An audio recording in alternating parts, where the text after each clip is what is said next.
Let's take one stanza of each anthem, please.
presentation of awards of first degree and prizes. The students are filing in, the graduates, pardon me, are filing in. College of Management and Social Sciences. This is Kolulokwe and the group. Just take a look at them. Don't they look beautiful? Yes, they do.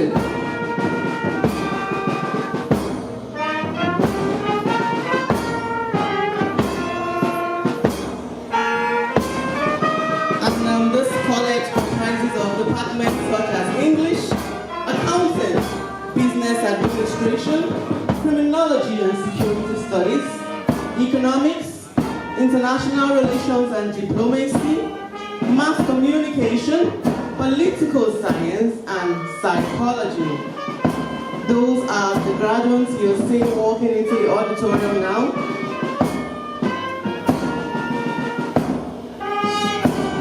One of the very fantastic things about Christian University is the rounded education that these students are given.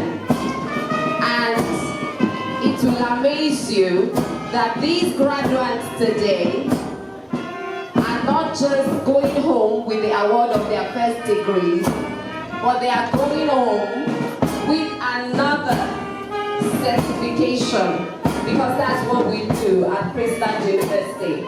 All our graduates, they go with their first degrees and their certificates in entrepreneurship because the training is well-rounded. That's true.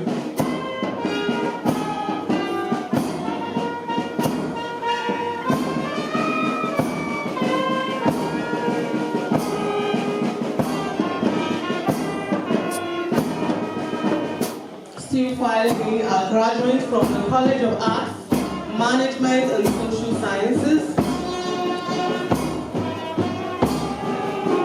Don't they look beautiful? Congratulations, graduates.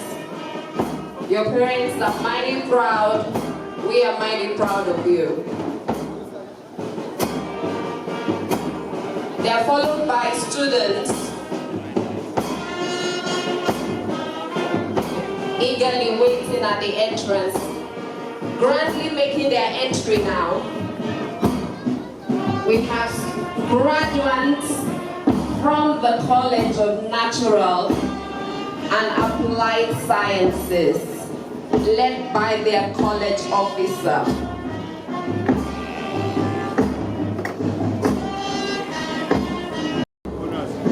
To be worthy in learning and in character. What a joy.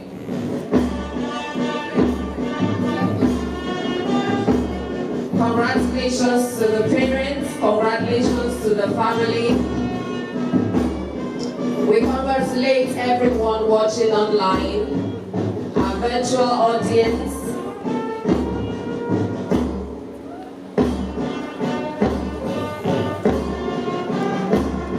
In the auditorium already are graduates from the College of Natural and Applied Sciences, and this college has programs such as biochemistry, molecular biology and biotechnology, computer science, cybersecurity, industrial chemistry, the Department of Microbiology, and the Department of Software Engineering, all under the College of Natural and Applied Sciences. We have them coming in, led by the college officer.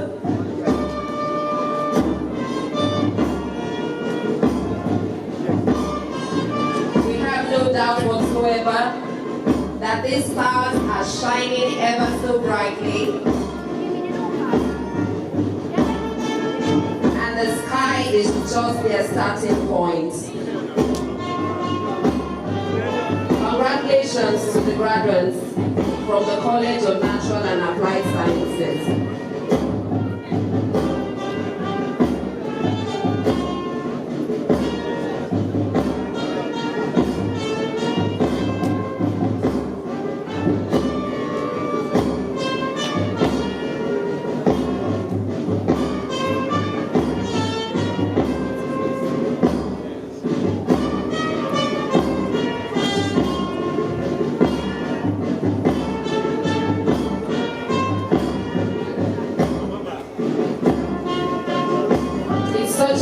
watching them filing. Every single one of them is a story of glory.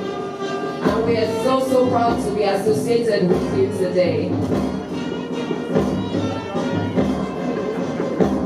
Mr. Kitoye, how do you think the family and the parents are feeling? I think I can read their minds. They're like, wow. At the end of the day, it's so happy. It's a feeling of happiness, of joy, of pride. Like, oh, that's my son, that's my daughter. And I'm glad that I'm here. And for those that are not here physically, we identify with you.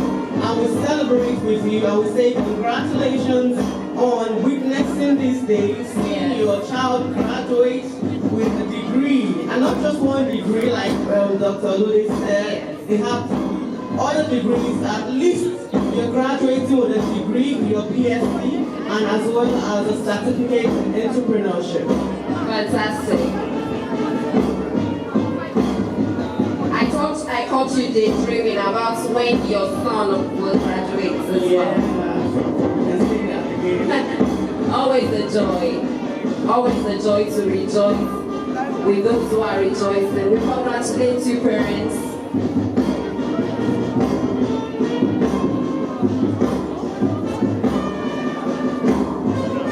As it is said, it's all is well that ends well. It definitely is ending well for these people today.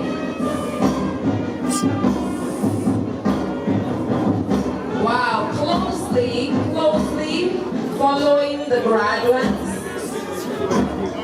from the College of Natural and Applied Sciences are the graduates from the So we had 22 graduates from the Faculty of Nursing inducted yesterday, and today they are being awarded a degree in nursing, nursing.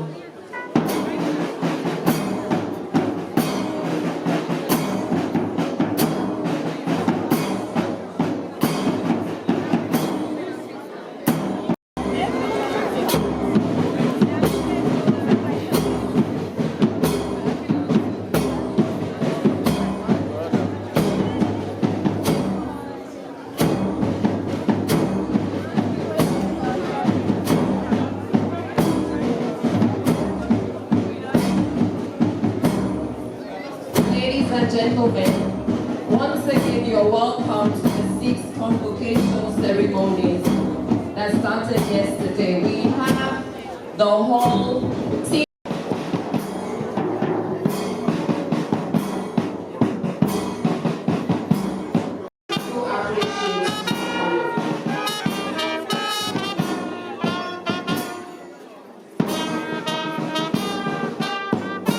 Have been pouring into these graduates, raising not with them the past 4-5 sessions.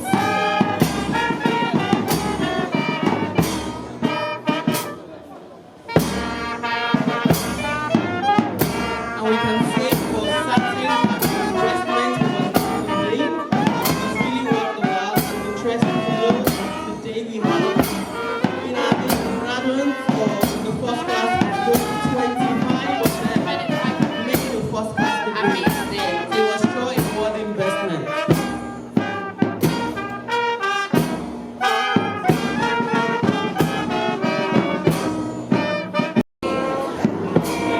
It's strategically located in the city of Abeokuta.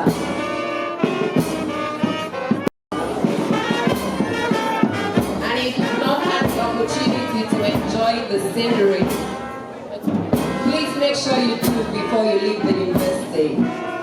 It's a beautiful place, and this is where these graduates.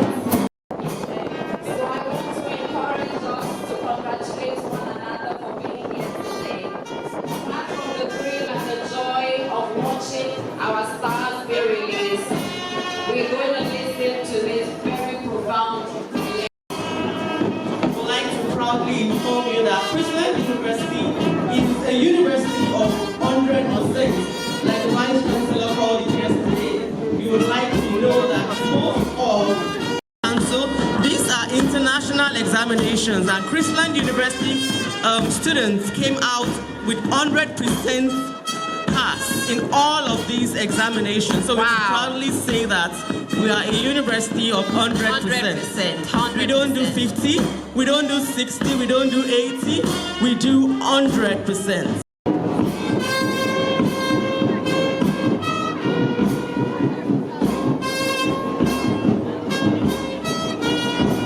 So recently, I was listening to this debate on, I think it was on BBC, about whether university education is still necessary for people to be successful today or not. Well, I feel it's not Is very important.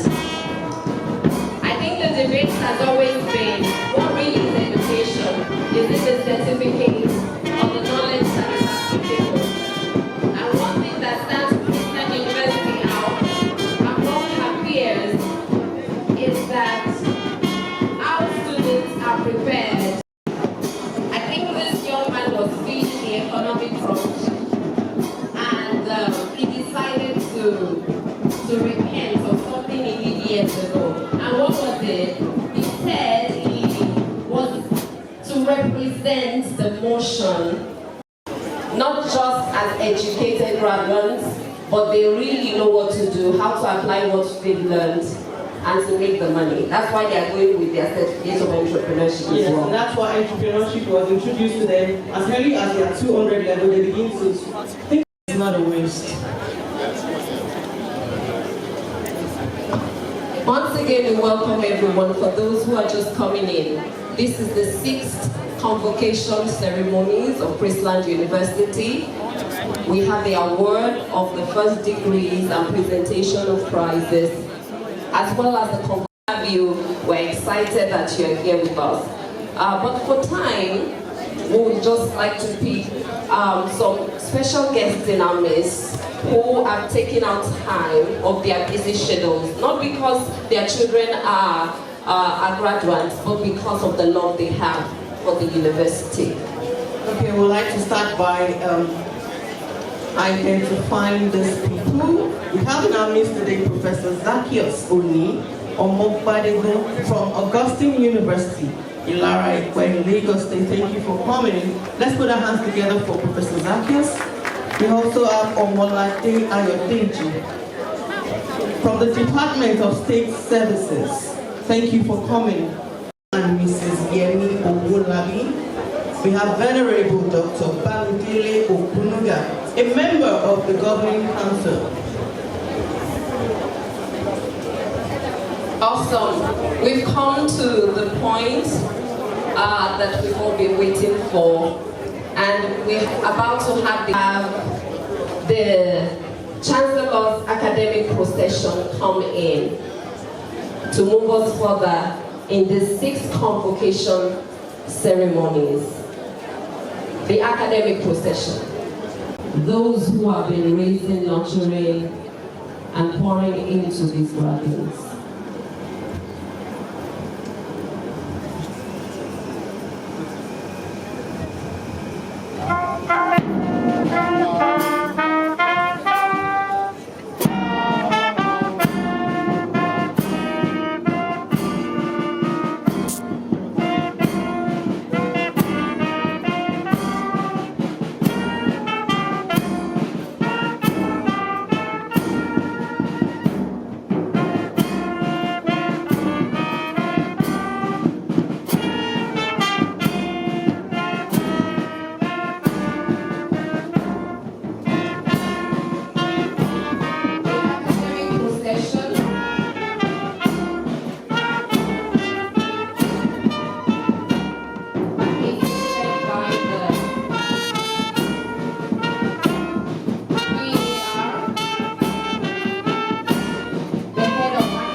other universities. They have come in the spirit of academic brotherhood to witness this great occasion.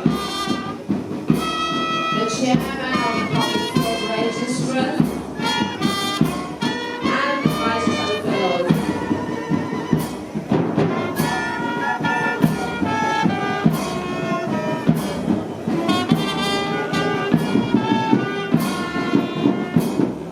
We have our award-winning vice chancellor and our pro-chancellor, all fighting in this beautiful academic arena.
The Chrisland University Anthem.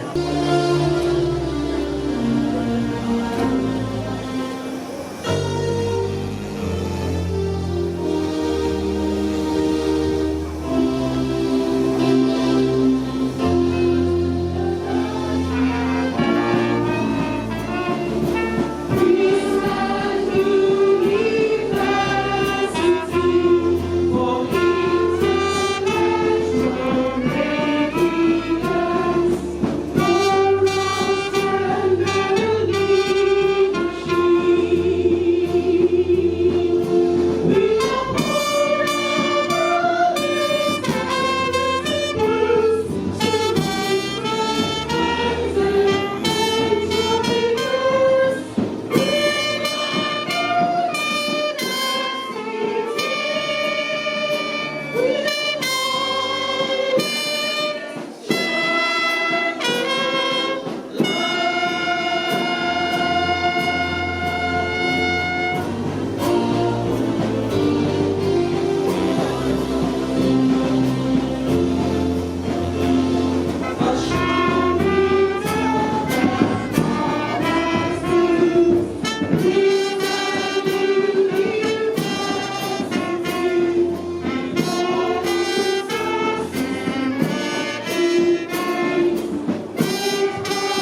will now take the opening prayer and would like to call the university chaplain, Reverend Oluwachu Onosoya, to take the opening prayer. Please may I pray the indulgence of all our men and the young men in the house to take up their caps as we honor God in His presence while we pray together. Father, Lord and God, we indeed bless your name for a time like this. Thank you for this gathering again, because it has pleased you to give us another opportunity to release our stars into the world. This is the 6th Convocation Ceremony of this great citadel of learning. Biblically, 6 is significant because on the 6th day it was recorded that our God created man. So this time we believe that Christian University is birthing lives, birthing blessings, birthing greatness.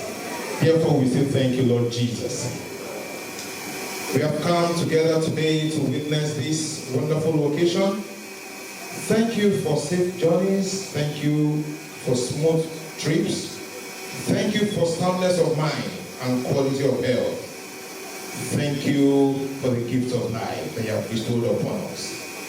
Thank you for the members of the Board of Trustees, led by our Chancellor, IG Dr. Mrs. Winifred Awoshika. Thank you for Governing Council, led by our Pro-Chancellor, distinguished Professor Olukoju. Thank you for the management team of Christian University, led by our Vice Chancellor, Professor Chinedu Prince Babalola. Thank you for all members of teaching and non-teaching staff. Thank you for these great students who have been released today. And we thank you most sincerely for their parents, for enabling them to send their children to this university. To bless you for every good thing. It's indeed blessings too numerous to count.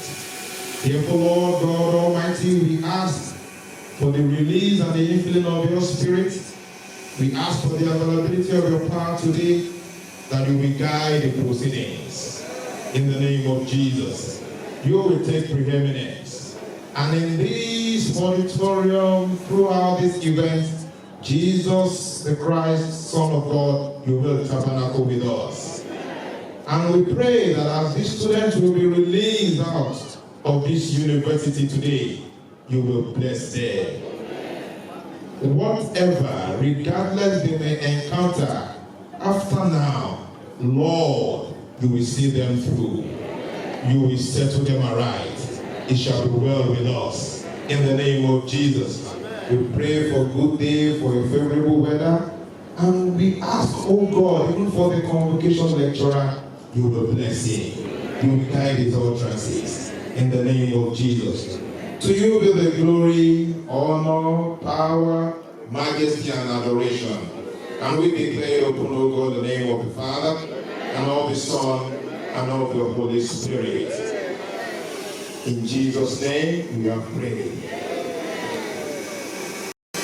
Our Indefatigable University Registrar Academy, Mr. Samuel Omotosho, to take us forward. Board of Trustees, University Council and Senate,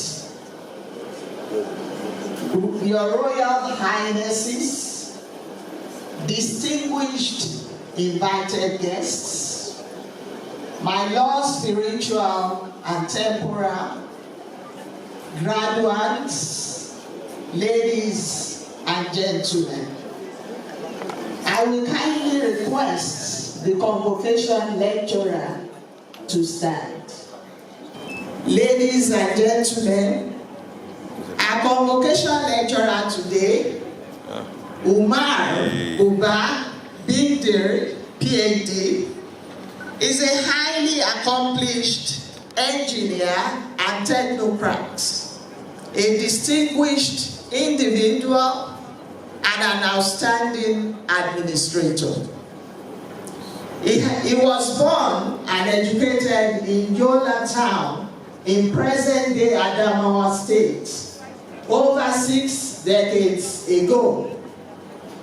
Engineer Dr. Bindiri graduated with a first-class honors degree in agricultural technology from the University of Maiduguri in 1983. The only way to get out of mediocrity is to keep shooting for excellence. Dr. Bindiri's academic excellence established the Boundary Knowledge Center, BKC, a non-governmental organization supporting education for and entrepreneurship for children.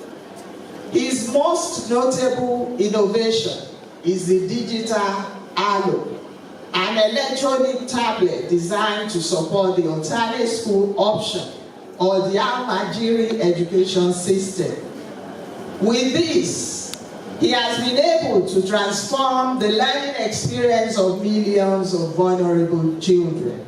I thought you would clap.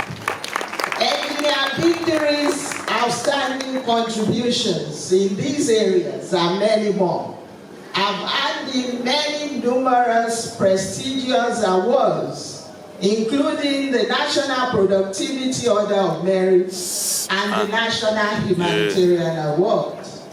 He is a fellow of the Nigerian Academy of Engineering, Nigerian Society of Engineers, and Nigerian Institution of Agricultural Engineers. Essentially, Dr. Bindiri has been demonstrating exceptional expertise and commitment to his field of scholarship and technical know-how. He has been able to bridge the gap between the town and the gang through his various activities. Engineer Dr. Bindiri is a member of the Traditional Council of Adamawa Emirates, as he holds the traditional title of Baba Mufti of Adamawa Emirates. Engineer Bindiri is a stable family man. He is the husband of one wife and the father of 2 children. It is hoped that with the untiring efforts of Engineer Dr. Bindiri, he will lead to a greater success in his life.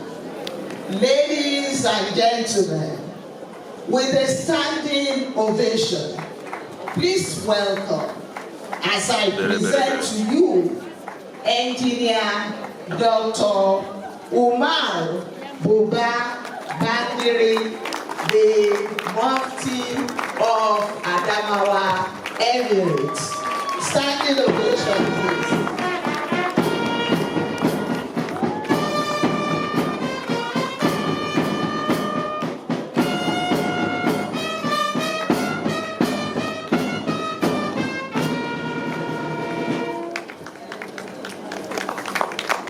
To deliver his lecture on Nigeria, strategies for a national rebirth, special reference to a triple helix innovation. The MC has read out some of my attributes, but first of all, let me thank the Almighty Allah by starting this lecture with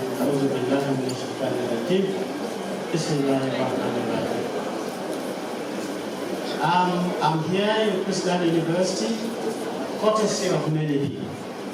First, I want to greet my mother, High Chief Dr. Winifred Adefola and Woshika Ogo N, for approving my invitation to come and talk to you briefly. Thank you. I also want to very respectfully recognize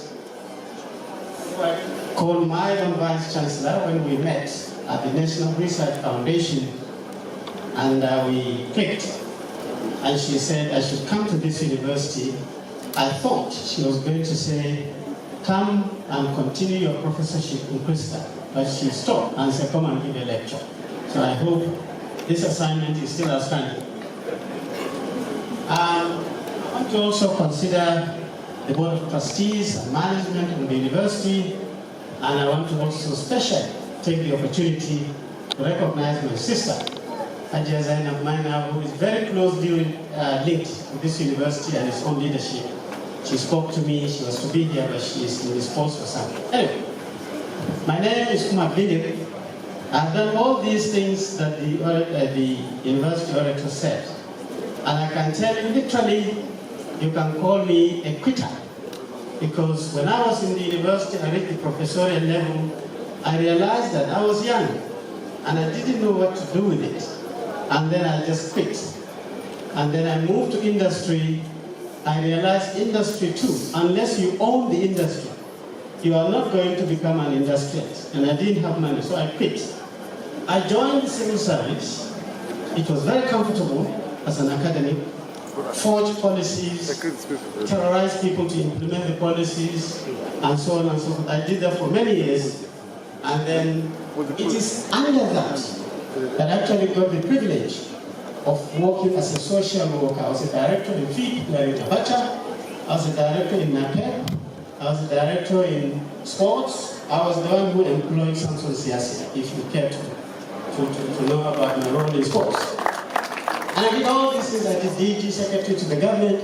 When I went to secretary to the government, I realized what it is to work with politicians at the grassroots. It's a totally different ball game. It doesn't matter if you're a professor, or even if you're at DSC or anywhere. When you drop to the state and meet those people, you will become the first time you have to go back to primary one and start doing it. But anyway, I did all this, but at the end of the day, I became a social entrepreneur. I work for the people now. I am having a fantastic time of my life. And as an index, as she mentioned, I sold everything I had. My mother thought I was going crazy. She asked, are you on drugs? I said no. But I sold everything, and then I bought this piece of land in Yola. And then I smashed it down totally, and I built this facility. You know? So this is all I have. But then people were accusing me either I was building a hotel or some kind of shopping mall or whatever. I quietly drilled a borehole and made sure that there is potable water supply in that center 24/7. I then got somebody who donated a very nice Siemens generator. I have 24/7 electricity. I put air conditioning to make sure that the place is comfortable. And then I installed a VSAT to make sure that we are current. Every machine, every smart device or computer in that center is connected to the internet. And then I registered a non-governmental organization, and I call it the Binding Knowledge Center. It's not a school. My philosophy is that if you come into my center and you go out as a child, you will tell your mother of something totally different in your experience. And I think that probably will change people. So I now made that building into the secretariat, and in that secretariat I have this particular hall. I have 125 desktop computers, all of them connected to the internet. And I started for the last 8 years the process of engaging 100 children every day, free of charge. They will come, and then boys and girls, and then they will interact with my facilities. I told all my volunteers, I operate a volunteerism system. If a child drops the mouse or hits the keyboard, don't beat the child, because children are supposed to do that. We should just struggle to get another mouse. So as I am here now, if I dial this center on my phone, I will be connected to the CCTV and I will see what is happening. So I continue this. You know, I even went out to go and look at the after-school children in the community. I will bring them in. I have all sorts of things. Scrap, chess, all this Lego and so on and so forth. So they will play and so on and so forth. But then I realized that there's another component. So I bought the next plot of land to my center. I established a sports space that operates both night and day. 3 badminton courts. I used to play badminton for the university when I was a student, up to the West African University Games. And then children will come and play in my center. And I realized the merit of sports. It actually puts families together, it enables young people together, and then I was seeing the introduction of creative peace building in my community. And we're doing many, many things. My hope is that I'll be alive and I'll be empowered to change the place, make it very modern, so that it can be able to work. But you can see, it has begun to denature, and it is needing some lift up. And I hope some of you will partner with me and support me so that I can make this facility very, very functional. I know my mother believes it. But anyway, this is just a short story about my miserable life. So, for today, I'll talk to you again very, very briefly on Nigeria, strategies for a national rebirth, special reference to what academia, industry, and government people call the triple helix. And while I was preparing for this, the Vice Chancellor called me and said, I've interacted with Mama, and she said, you know, things in this country are not moving very well. What is happening to us? Where was this constitutional conference report that we worked on to make sure that we stabilize our country? And then, how come that we've broken our country into 36 states, and FCT is too many to manage very well? And then she said, well, the regions used to perform very well. You know, the output was better, we were wealthier, and we were identifying ourselves better.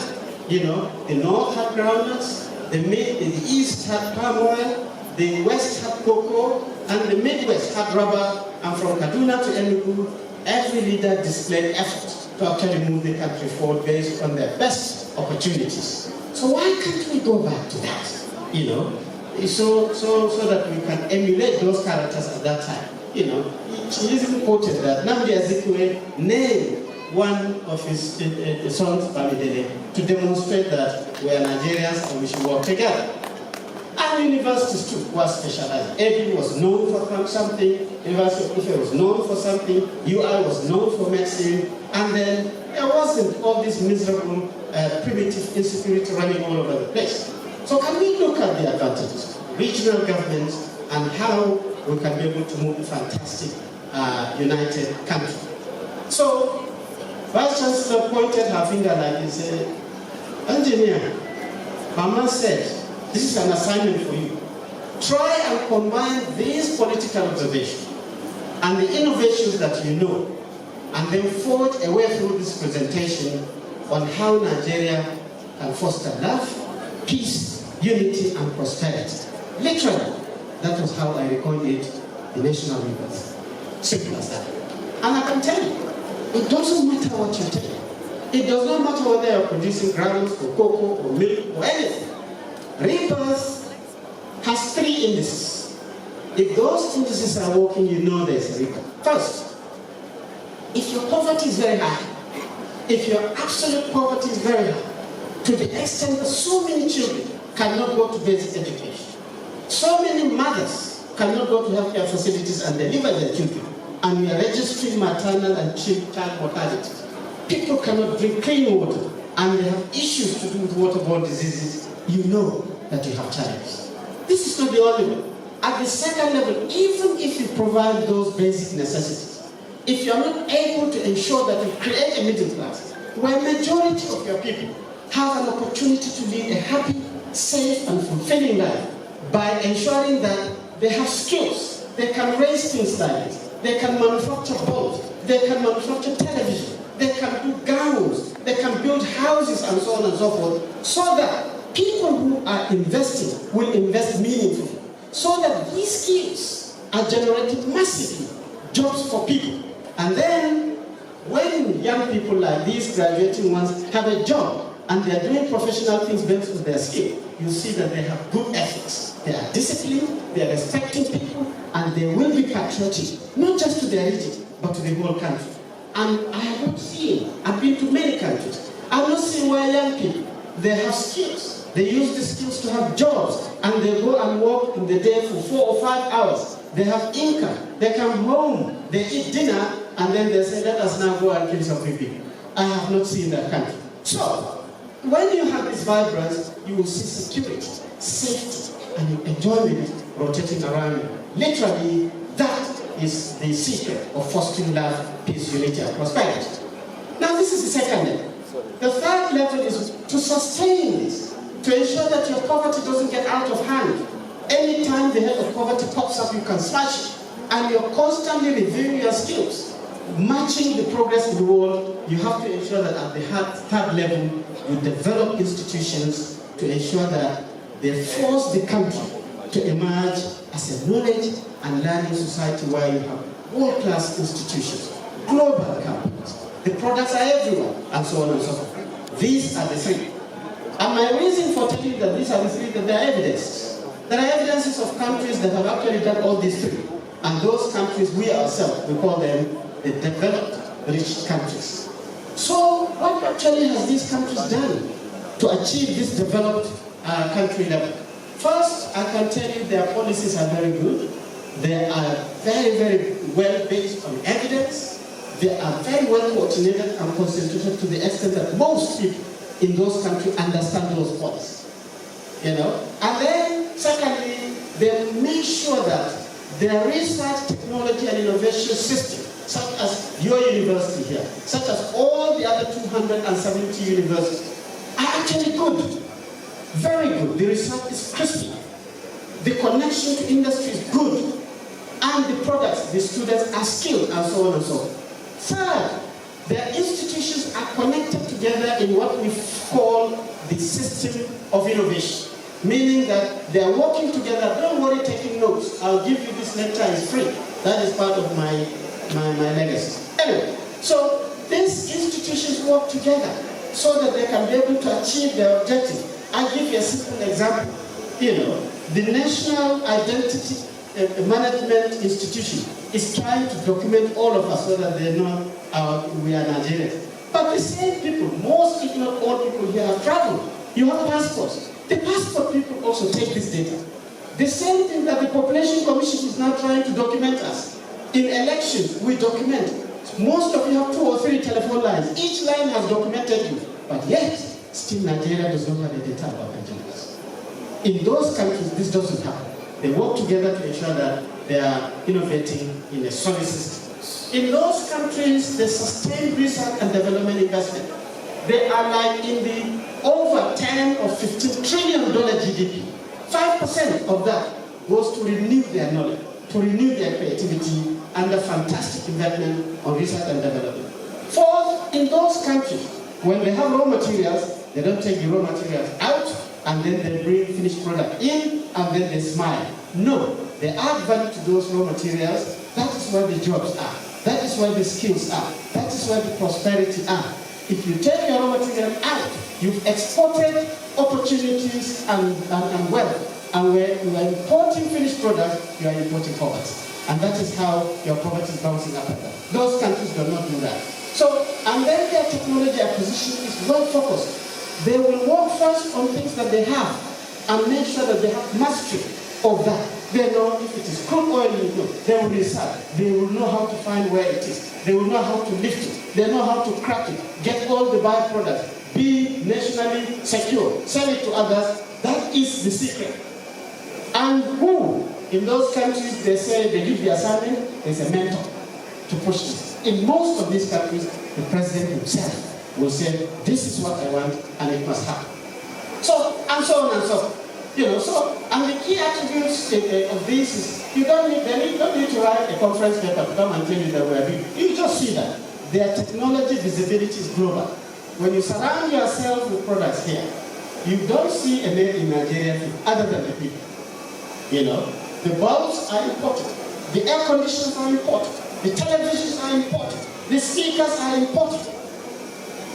This showcases that you are technologically invisible. You yourself, you are praising other people that you are using their product. You will see the organized private sector and company are using their skills and know-how, and so on and so forth. In the early decades, these first world developed rich countries were only in Europe and North America.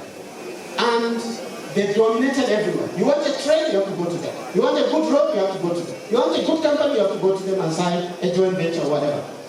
But you see, when globalization came up, that broke the barrier of skills, technology, and partnership, some countries said, we are seeing the secret of how the first world became first and rich. So they quietly followed. They learned and adopted these very things that we have gone through. And they are mostly in the Asian tiger countries. And now we call them the emerging rich countries. Because they too, they are now mimicking all the characteristics. They are technologically visible. Many of their cars is what we drive. They are very, very respected globally. In those days, they used to abuse Chinese as little people. You go to Britain, they don't say Chinese. They just say, oh, this little person is very downgrading. They cannot do it now. They have learned, and they must be able to consider that these people are also respected. But on the other hand, there are many countries, mostly in this our continent, who have not taken care and advantage to seek these opportunities to globalization, to follow, learn, and adopt. So they are not globally visible, they are blurred. Nobody respects them, they can call you anything. These countries that have not followed and adapted, this is the lump of their neighbors. Developing countries, least developed countries, underdeveloping countries, or underdeveloped. I can tell you, because these changes, I remember there was a policy on the World Bank or some United Nations, they were going to give money to least developed countries. And we had a committee in Abuja to discuss whether Nigeria is developed or least developed. And we concluded that we are least developed so that we can be able to have access to those resources. So you can float as you like there.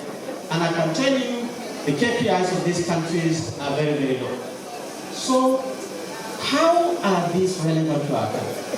Our country with the 6 zones, this is our CV. We have a population of over 240 million young people like this, English speaking, traditionally very, very entrepreneurial, but we also have very, very weak infrastructure, which if you have a SWOT analysis, using this you can see our strength, you can see our weaknesses, and you can see opportunities, and part of the threats that is facing our country is that we are also having very, very serious insecurity, corruption challenges. Our poverty is very, very high. And now we are beginning to see the emerging challenges of environment. Our country is not well respected.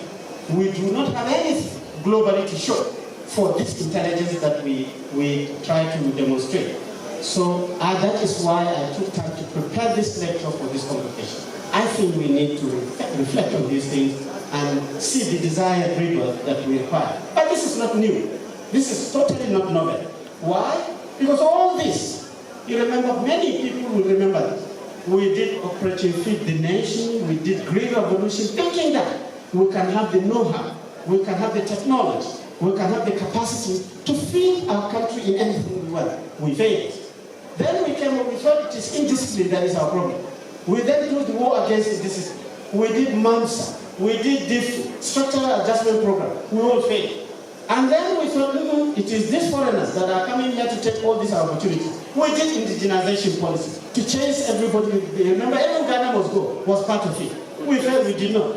Until we reached the Abacha time when we had the Vision 2010. Abacha said by year 2010, Nigeria will be industrialized, that we will have the know-how to manufacture aeroplanes. I think 2010 quietly came and passed. We did not even know. Then the next administration launched of Vision 2020. The Obasanjo did needs with the economic reforms. President Yaradua, may God be with him, he did the 7-point agenda. Then his vice, Goodluck Jonathan, came and did transformation agenda. When Buhari first came, it was change mantra. And then he worked over the change mantra. He himself, he changed it to the next level. And by the time he left, it was lifting 100 million people out of poverty in 10 years. So these things is not new. Our leaders have always tried to see how is it that we can try and make sure that our country is efficient and productive, we have global competitivity, and so on and so forth. But sorry, we have actually returned all weak scores. I can challenge any professor here. If he has the report documented on why we failed 2010, I'll give him a prize. We don't even review our right, we just jump and move on. Anyway, so my opinion, the technical reasons why this happens is that we are yet to realize that to achieve all these good things, everything firmly depends on the quality, vibrance, connectivity, and efficiency of our human capital and also knowledge, based on fantastic research, evolution of technology, and then using it to innovate as an ecosystem. This is the master key. And I can tell you, I can even swear with the Quran, that there is no cutting corners to that. We can continue killing each other, breaking this, and shouting at each other. If we don't do this country will never be better. It's impossible. So let us very quickly look at this. What is it? When an engineer is talking about research, especially from the university, technology and innovation, I told the Vice Chancellor that I deliberately don't allow people even to call me professor, even doctor said. I prefer the engineer because somehow when you leave this university with your professoriate, go to the ministry, when they say Professor John, they don't respect you. They will just link you with the university and say, this grammar people, you just come here and understand. Please don't invite him to this committee. He will come and bother our head. Put it somewhere else and use something. Use cheap, maybe they will respect you. So when I'm talking about this, I talk very, very clear. So I took this research, technology, and innovation, I broke it into 3 houses so that you can see where you are. In the science house, many of us here in that house, we have the ability to start, generate knowledge, discover, conceive possibilities, document, communicate like this, and even publish. And people that you find are specialists. It takes time to train them with expensive tools. And if they are highly motivated, what you get is that they will give you research infrastructure. I'm telling you, some of the professors here will decide, my lab is the best in Nigeria. And then others will tell you that I have a PhD, I have world-class publications, me, I'm Baba of knowledge. And people are citing my work. I am publishing in high-impact journals. People are calling me from America to work with them. I'm constantly traveling. You're very happy about that. But actually, what is it that you are producing as this very, very important pool of people?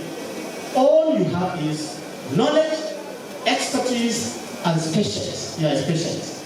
If you are only producing these people in a country, you still have to import rice from Vietnam. They are not as useful as you think, but they are not useful. What this tells you is that you need another set of people to actually move you to the next level. And that is what moves you to the House of Technology. In this house, the people have ability to utilize the knowledge from the science house to now introduce socio-economic solutions and assets to your community. Some of the professors have the skills to enter this house, but many don't. And I can tell you, there are many professors and PhD holders that tries this when they don't have, and you will see that most of their work is actually just failing and failing. And we've now sold the brand to the world that when you see somebody looking very weird and is not wearing nice shoes and his dress is not good, something tells you that he's a professor. And then he's not cutting his hair very well. And this is it. The professor is the highest knowledge one. He should demonstrate that this is a professor, When we go for conferences, you're going to London, you're calling, hey, where's Babalola? Is he in Ipswich or is he in Liverpool? Then somebody will tell you, this is Ipswich, I'll give you his number there. Babalola, I'm coming for a conference in Ipswich. So pick me up from the airport and I'll be there for 4 days. You've already booked your accommodation with Babalola. No. Professor should go with his own credit card to the first-class 5-star hotel, put it on the table, carry car hire from the airport, and said, do you have a presidential palace room? They said, no, sir, it's finished. No, I'm going to carry. So what do you have? He said, we have executive. Okay, let me have 2 of them connected so that I can relax. This is the level of this knowledge worker, not to demonstrate miserable. So, if you have these people, what you will showcase is that you're proving concepts of this work. You have prototypes and so on and so forth.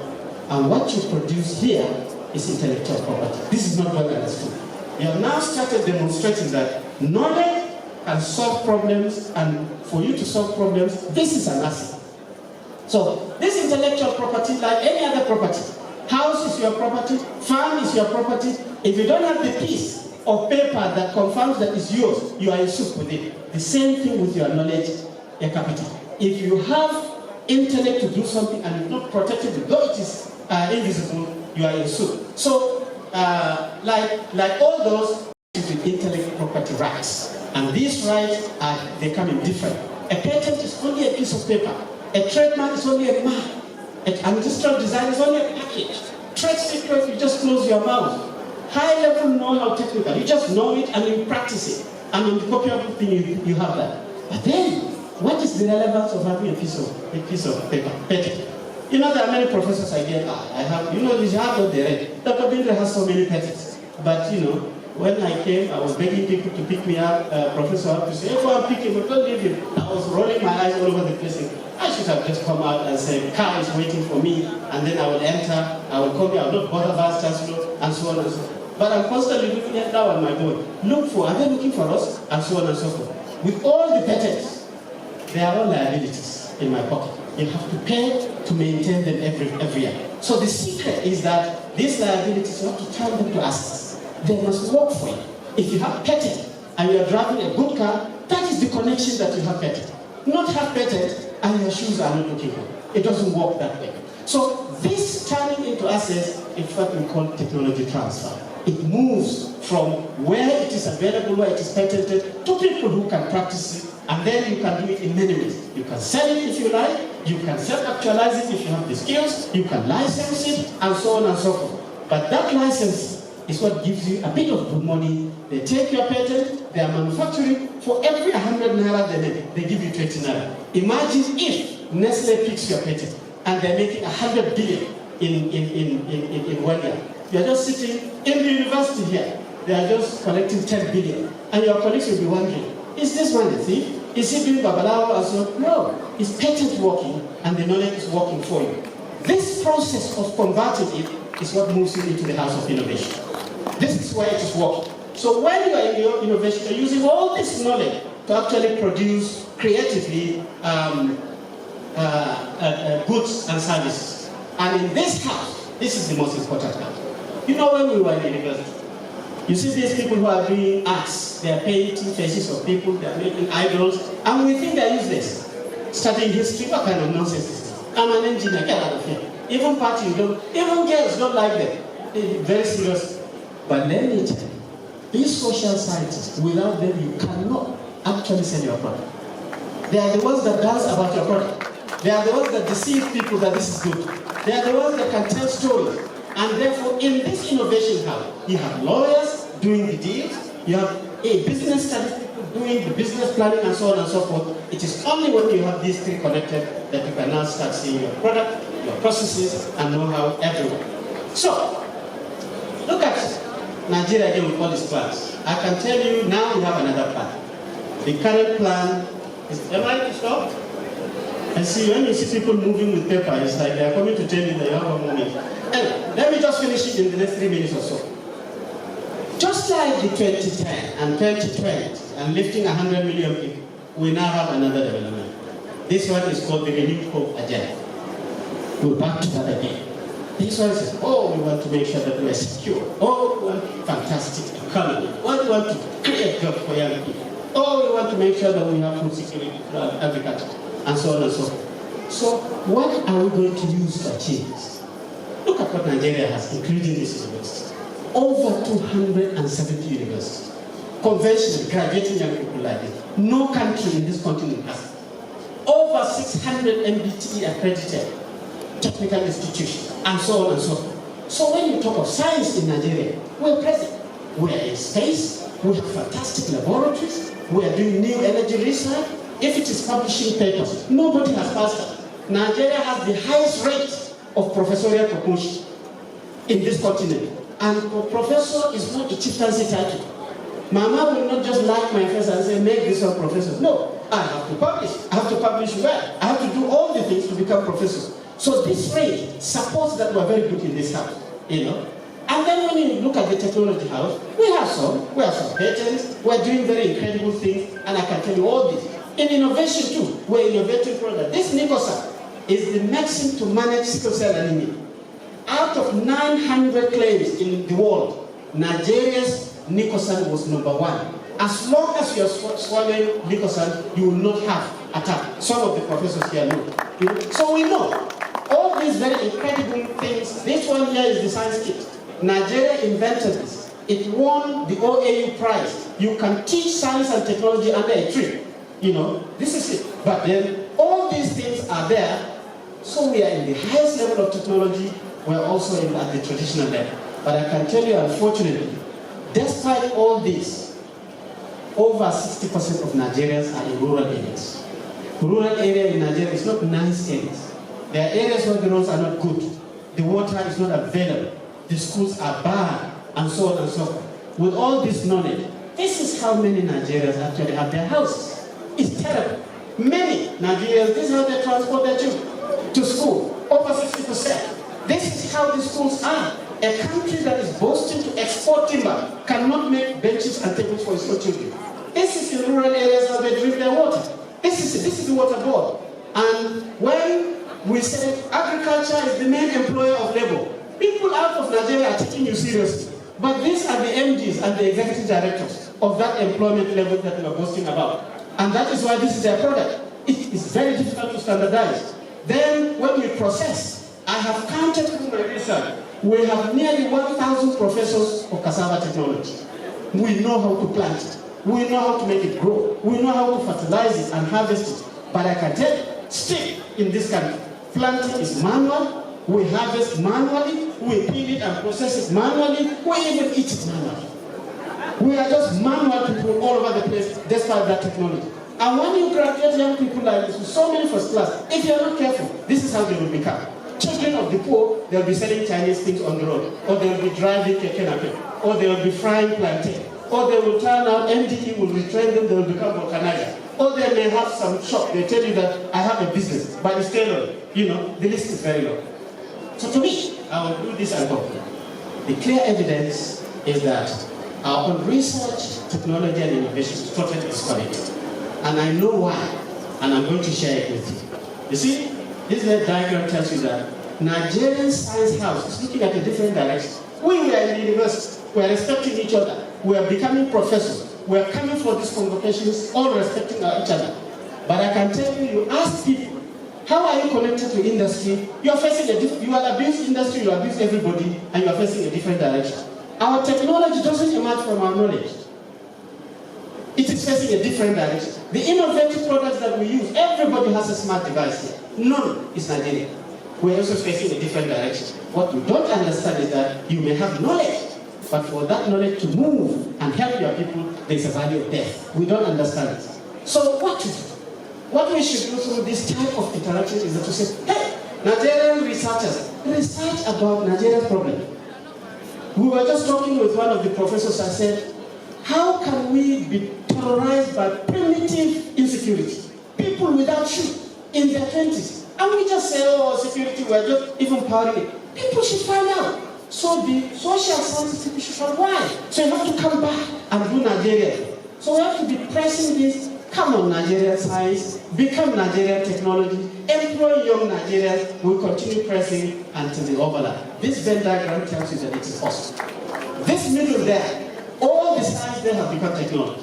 And all that technology is employing people, producing products. And in some countries, this Venn diagram is totally overlapped, and it is measurable. No one has ever researched this in this country to know how much is Nigerian science working for Nigeria, because it is becoming Nigerian technology and producing Nigerian products. That publication does not exist.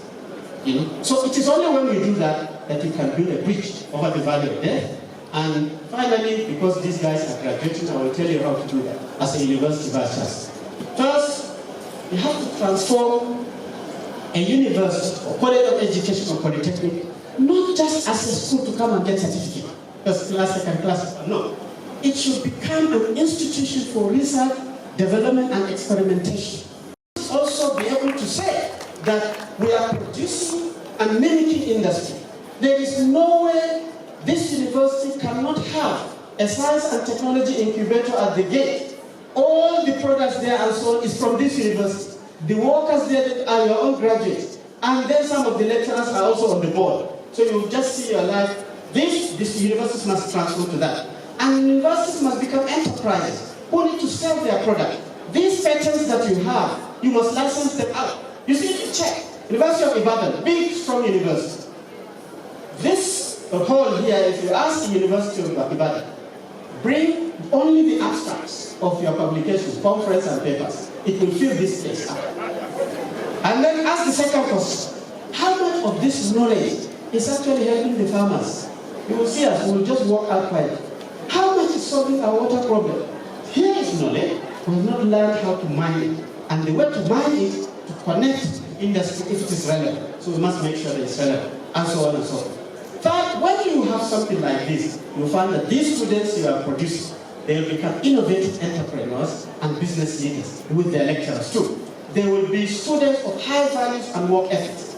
They respect you, they respect their parents, they respect the business, they respect the environment. And they will have high technical know-how and competencies such that they can be able to manage and organize things very well. When such students are like that, they can be able to recognize the opportunities in this country.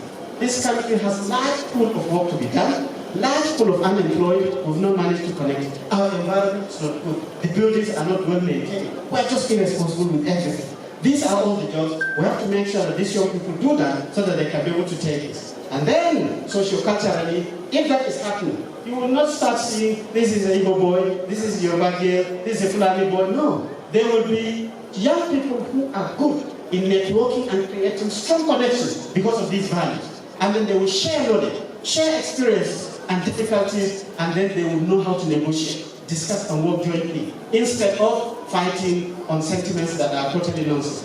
When we do that, then we can find that our technical capital is working for us, and then our money will become very, very good. So, for the triple helix, as a conclusion, the first three, triple is 3. So 3 lines.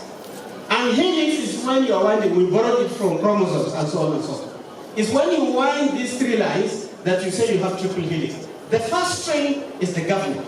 And how do you make the government work? We here, we must make sure that we vote and vote for the right person. We must vote for values and principles. We must vote for sanity and reason. We must vote for truth and the rule of law, and so on and so forth. All these are many. If you do that, then probably you can give peace a chance, hope a chance, and encourage viability. This is the first step. If we do that, we have the right people voted well by us. You will see that they are giving us fantastic political leadership, fantastic economic leadership, good moral leadership, and technological leadership, so that they can be able to influence the second stream, which is the interpretation. The science, engineering, and technology is the knowledge, the university, the colleges of education. That political leadership will now rub on us, and we will start doing good patents. We will start producing things based on our knowledge. If we continue to do that, then we will move us to the third stream, which is the industry. And the industry will be using our knowledge to create jobs, to create products. And this, when you put it together, that is the triple head. And when you have this, you will find sustainable success, prosperity, and credible development.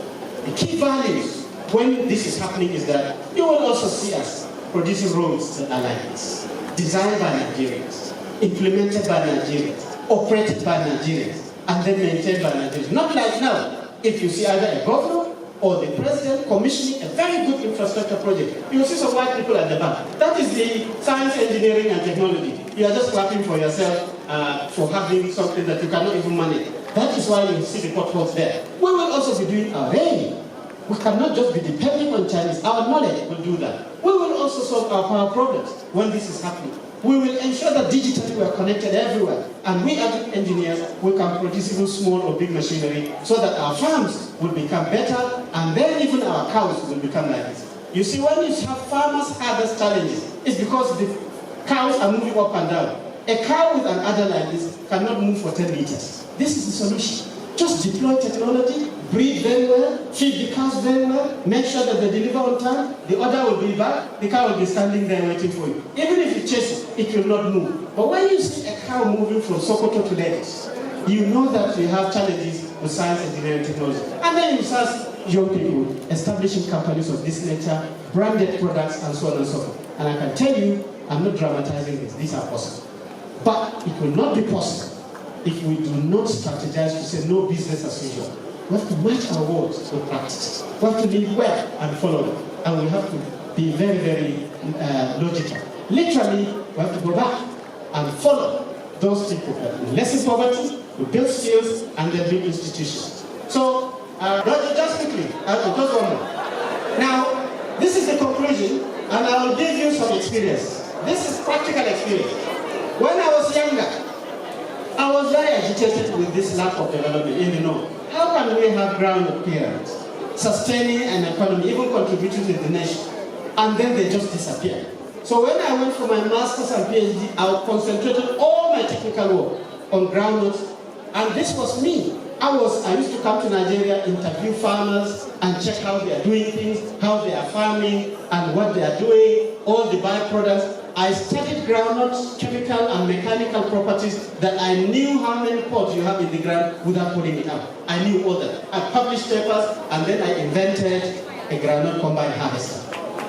I came to Nigeria, I tested it, that was me.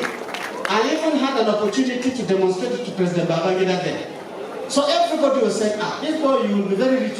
President has seen you, he's groundnut, he's a northerner, you are a northerner, blah, blah, blah. But I can tell you, that was it. That was the end. Till today, I don't even know why the prototype is finished. You know why? The reason is because in our country, we have very weak industrialization policies. We don't mean it.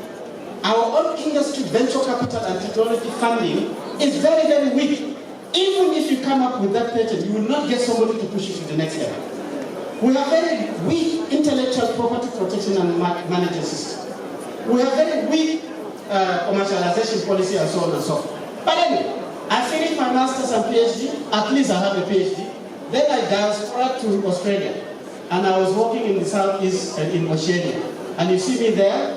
I was whining and dining, going to conferences, making presentations people like. But I observed in Papua New Guinea, Solomon Islands, Fiji, Vanuatu, New Caledonia, they also have a lot of coconut, just like our groundnut.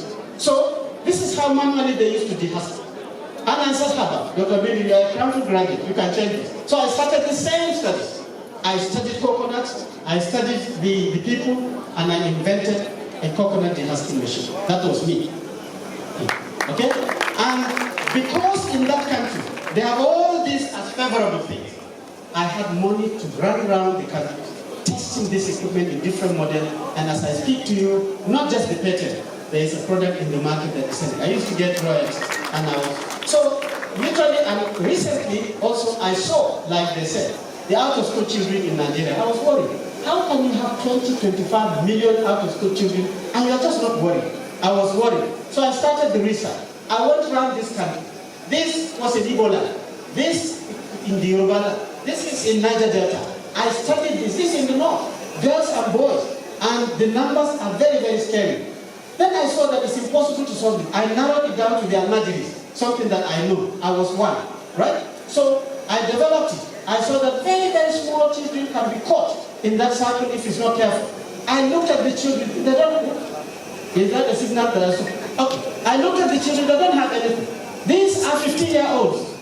If you think Boko Haram is a problem, leave these ones like this. In the next 10 years, they'll be 25. You have a challenge. So it is a time bomb. So I started the research. I visited all the Almajiri schools established by Jonathan, but when you go in, this is what you see. It's exactly the same thing. It has not changed. So I was there, I studied it. I now zoomed onto the structure that they have. I took it to my house. I worked on it. This is me, I have a small workshop. I invented it. I put a digital smart device onto the wooden alloy. And I was thinking, maintain the local, improve digitality. I protected it, I have a patent on it. And then I developed a prototype. You see, I was using AutoCAD. I drew it. I started manufacturing prototypes. I went to China to excel it. And then I produced it. I did the field work. I went to the market. They loved it.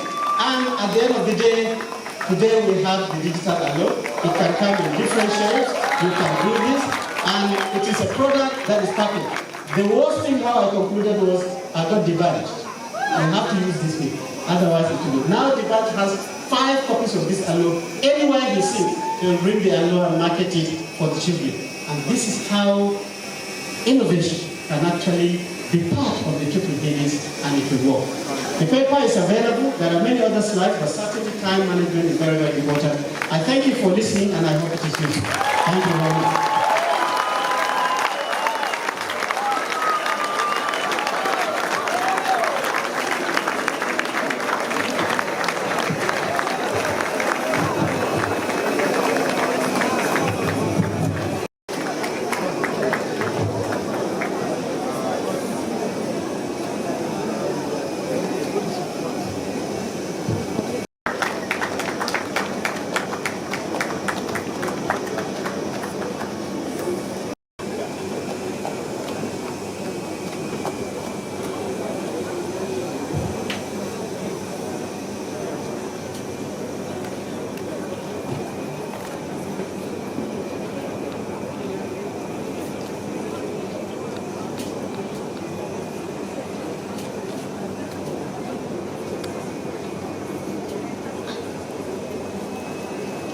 Shall we sit, please? The total slides presented today are already on the university website, christianuniversity.edu.ng. Just go to upcoming events, you'll be able to download the entire slides and all speeches to be delivered at this function today. Please note. We move to the next item, and that is briefly about convocation. Board of Trustees, University Governing Council and Senate, Your Royal Highnesses, distinguished invited guests, over the convocation. Therefore, I have the honor to invite the Chancellor to declare the convocation open. Your Excellencies, distinguished invited guests, ladies and gentlemen, I declare the 6th convocation of Christian University for the award of degrees and diplomas open. Thank you.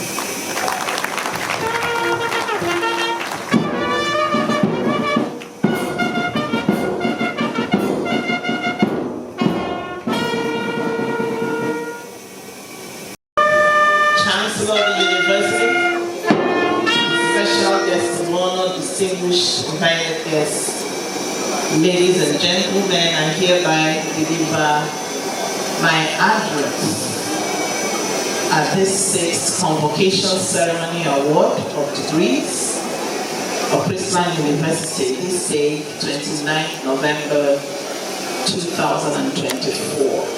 Protocol.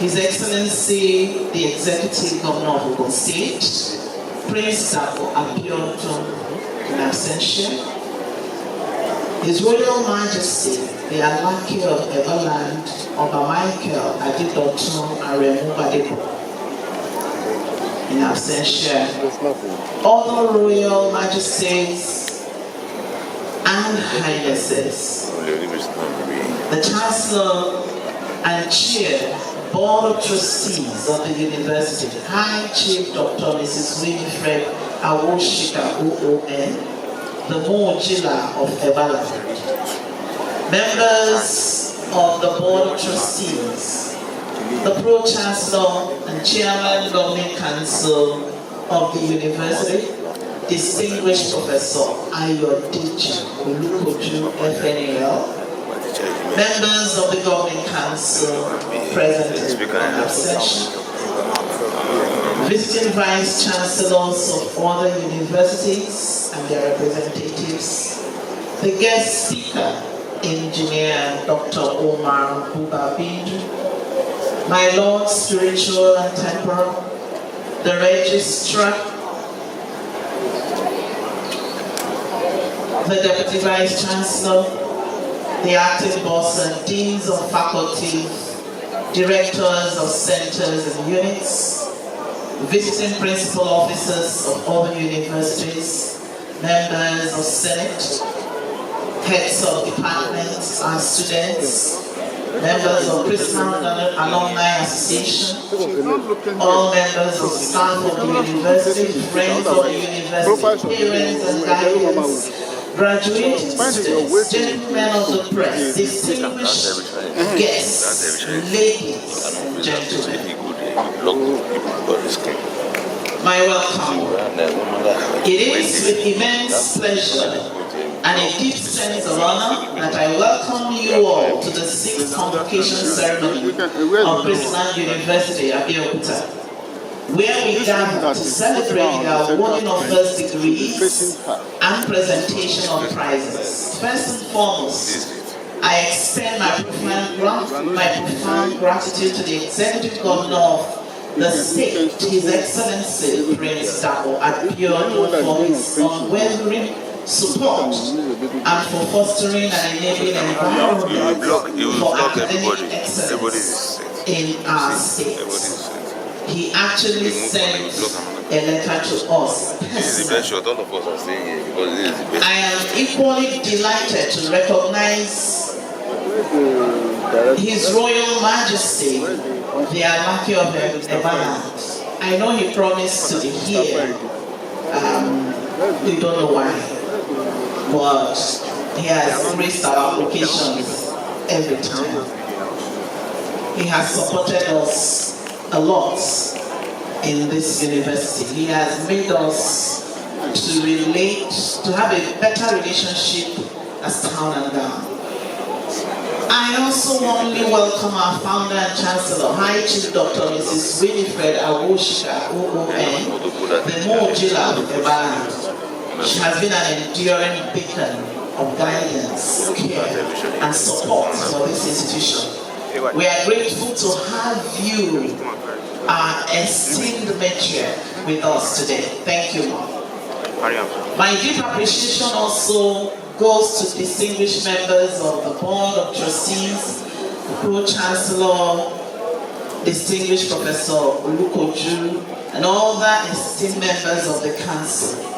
Your unrelenting dedication and unwavering support have been pivotal to the growth of this institution, and we welcome you here this morning. I would like to extend a special welcome and gratitude to the guest speaker, Engineer Umar Ubabin, for accepting this invitation to deliver this lecture. We just met at a meeting in Abuja, and after he spoke, I said, look, we would like you to speak at our convocation. And he immediately agreed. He was so available. He didn't need to check his calendar. He didn't. And I just maintained the time. But I needed to confirm from the Chancellor. It is her day. And by the time I sent some snapshots of Engineer Bindri, Mama gladly accepted. She watched all of them. And she accepted and directed on how this speech should look like. And I forwarded back to the guest speaker and he accepted. That's between the three of us, or between he and the Chancellor, we have what we got today. Thank you, sir. Finally, I warmly welcome all our graduates for whom we gather in celebration today, as well as their proud parents. It's actually their day, so we must focus on them. Let's appreciate them. Thank you for coming, our students. The Vice Chancellors and Principal Officers from other universities, our alumni, distinguished guests, and well-wishers, we welcome you here. It is with a sense of both humility and nostalgia that I stand before you today to deliver my final convocation address on the occasion of the 6th Convocation Ceremony.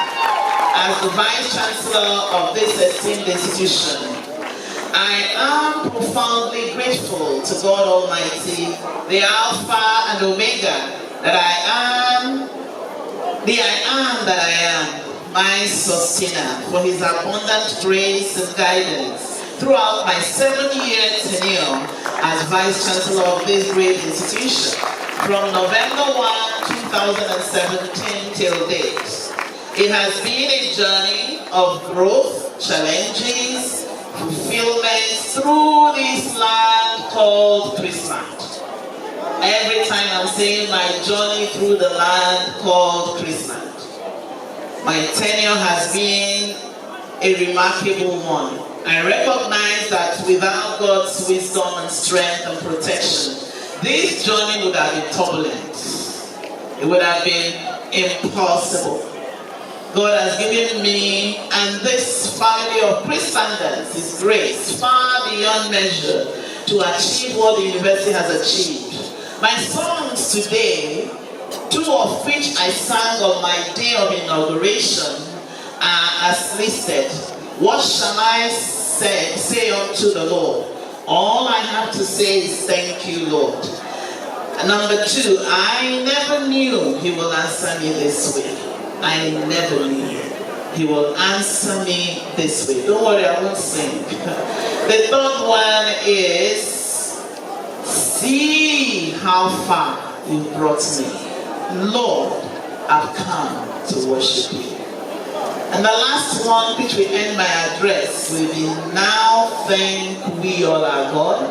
And it will be my joy that when I'm concluding this message, the music experts will play that hymn for me.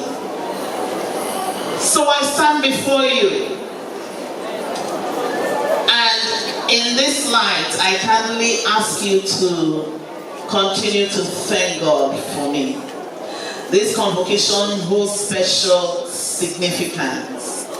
Firstly, as it was on November 1, just 2 days shy of completing 7 years, that I was entrusted with the incredible opportunity to serve as Vice Chancellor of the esteemed institution, Christland University.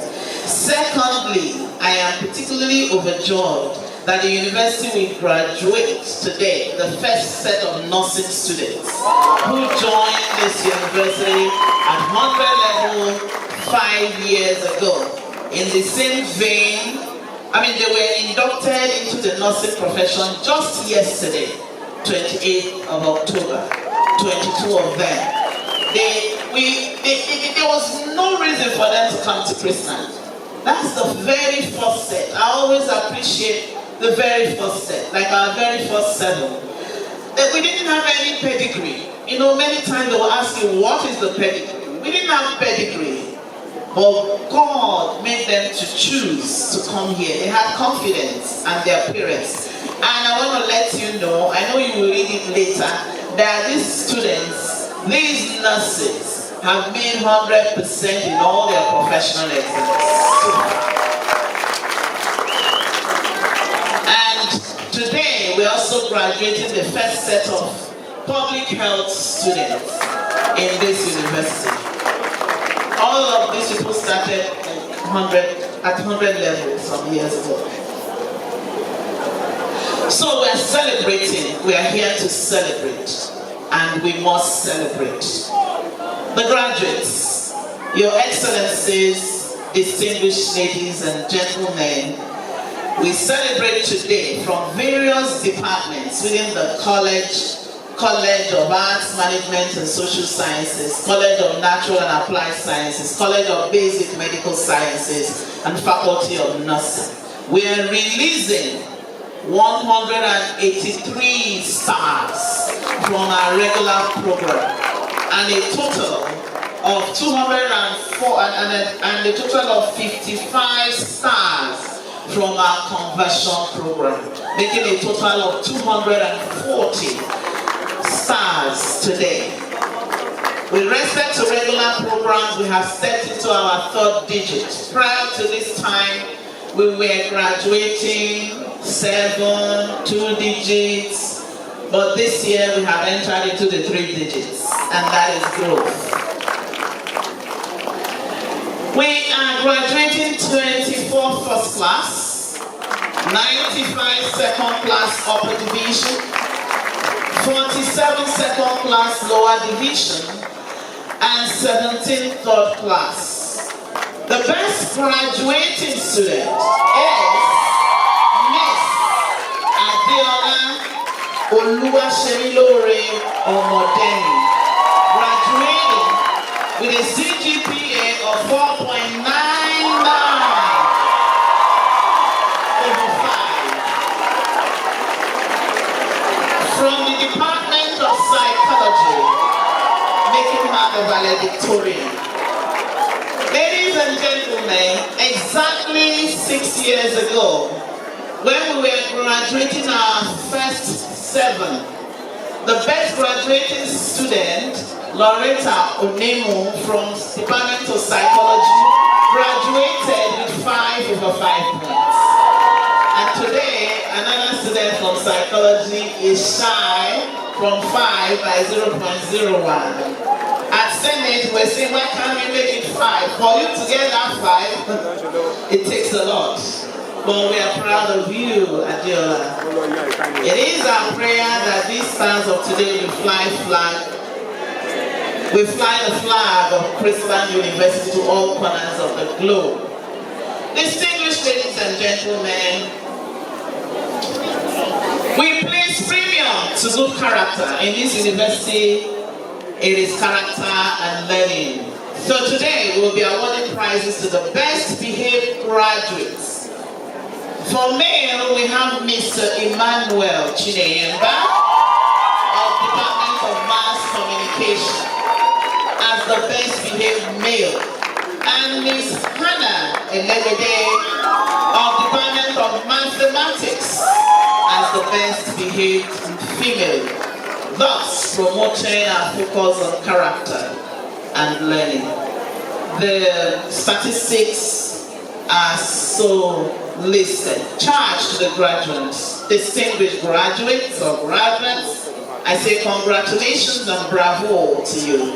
You have reached this remarkable milestone through your hard work, determination, and dedication. And now it's time to celebrate your success. Your hats can be thrown up. We are proud of you, of who you have become and what you've achieved. May your degree open countless doors as you embark on your journey ahead. As you step forward, we look forward to seeing you redefine possibilities and leave a legacy of innovation and integrity. We've always had themes these 7 years, and the theme for this session this year has been the overcomer. Recall that is our theme, the overcomers, the winners. Today, as you stand at the threshold of a future, brimming with possibilities, ready to shape the world with the talents and knowledge you have honed at Christian University. As you go forward, I charge each of you to embrace the mindset of an overcomer and a winner. Life's journey will undoubtedly present challenges, but it is how you respond to these moments that will define your path. Bonnie Blair said, and I quote, "Winning doesn't always mean being the first. Winning means you're doing better than you have ever done before." As graduates of Christian University, you have been equipped with not just a bachelor's degree, but a certificate of entrepreneurship and leadership. You all know in Christland, we graduate our students 2 certificates. And so we are learning and we're in tune with Engineer Bindri, and I recommend, I don't know whether Dr. Stephen is here, that we link up with Engineer Bindri to fortify our entrepreneurship program. I hope I'm permitted, Madam Chancellor. I charge you with the 4 C's: collaboration, character, competency, and capacity. Please do not forget these 4 C's. I got them again from an innovator who came to UI from the US to speak to the students at the 7th to 5th program they had recently. I was also invited to speak based on what we do in Christland. Collaboration, innovation doesn't happen in isolation. Seek our partners, and that's what the guest speaker has said. He talked about partnerships, synergy, the researchers working together with technologies and all of that. Seek our partners among your peers across departments and globally. Break down the silos. Character. In everything you do, character matters. Integrity, respect, and a strong sense of ethics. I want to let you know that in this university, if you have a first class and you are in the black book. You will not win the prize that first class people win. Because character is very important. Competency. To realize your ideas, you will need skills. And often skills you may not acquire in the classroom alone. You are lifelong learners now. So constantly adapt yourself to the changing world. Embrace learning continuously. 4, capacity. Know that achieving your goals requires a robust system. Beyond your personal abilities, lean on your family, your university, and other resources available to you. Seek out grants, seek out partnership and mentorship. 3, challenge the status quo. I urge you to challenge the status quo, to question what seems immovable, and to approach life with a relentless pursuit of improvement and innovation. The story and the message, the speech by Engineer Bindri, if you were listening, captures a lot of what I put here. And look at him selling everything he had to go and buy a dilapidated place and building an infrastructure that is making impact in a lot of lives. Every great leap in history was made by individuals who refused to settle for good enough. Good enough is not good enough. Let it not be good enough for you. 4thly, be an influencer and change agent. Step forward as influencers and change agents. You can name yourself peace and dash influencer. That's what you should be. Positive influencer. There are negative influencers. Don't be afraid to ask hard questions. Remember, influence and change starts from within. Your time at Chrisland University has equipped you with the skills, knowledge, and confidence to make a difference. Then be ambassadors of integrity and excellence. It's related to moral. And then finally, hold on to God. Above all, hold firmly to your faith in God. Serve Him with reverence and maintain strong morals. These values will set you apart and help you make a lasting impact in your generation. The chapel, this auditorium, is a reminder that you worship God here. One of the Chancellor's popular statements is, God is with us in Chrisland. She will always tell you that. And I cannot agree less. The university chaplain has offered a godly and moral environment to you. Please do not lose it. And I want to announce up front that a few days ago, Madam Chancellor, ladies and gentlemen, the Bishop of Eba Diocese preferred our chaplain to a canon.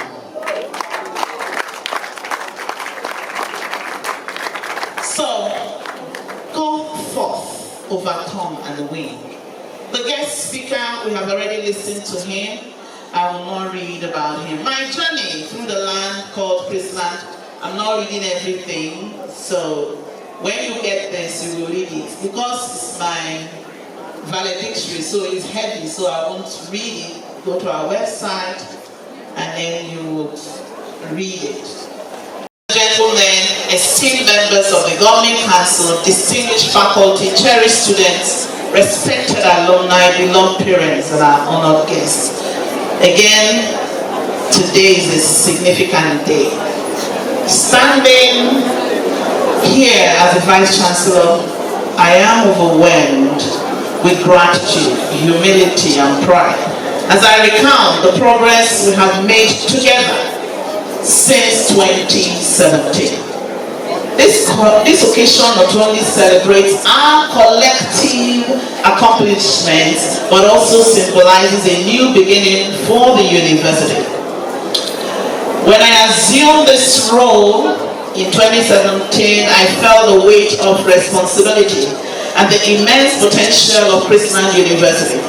I knew we could achieve greatness by fostering a community built on academic excellence, innovation, inclusivity, and a deep commitment to societal progress. I'm proud to say that dreams we envisioned then have transformed into impactful realities through the efforts of each and every one of you, not me alone.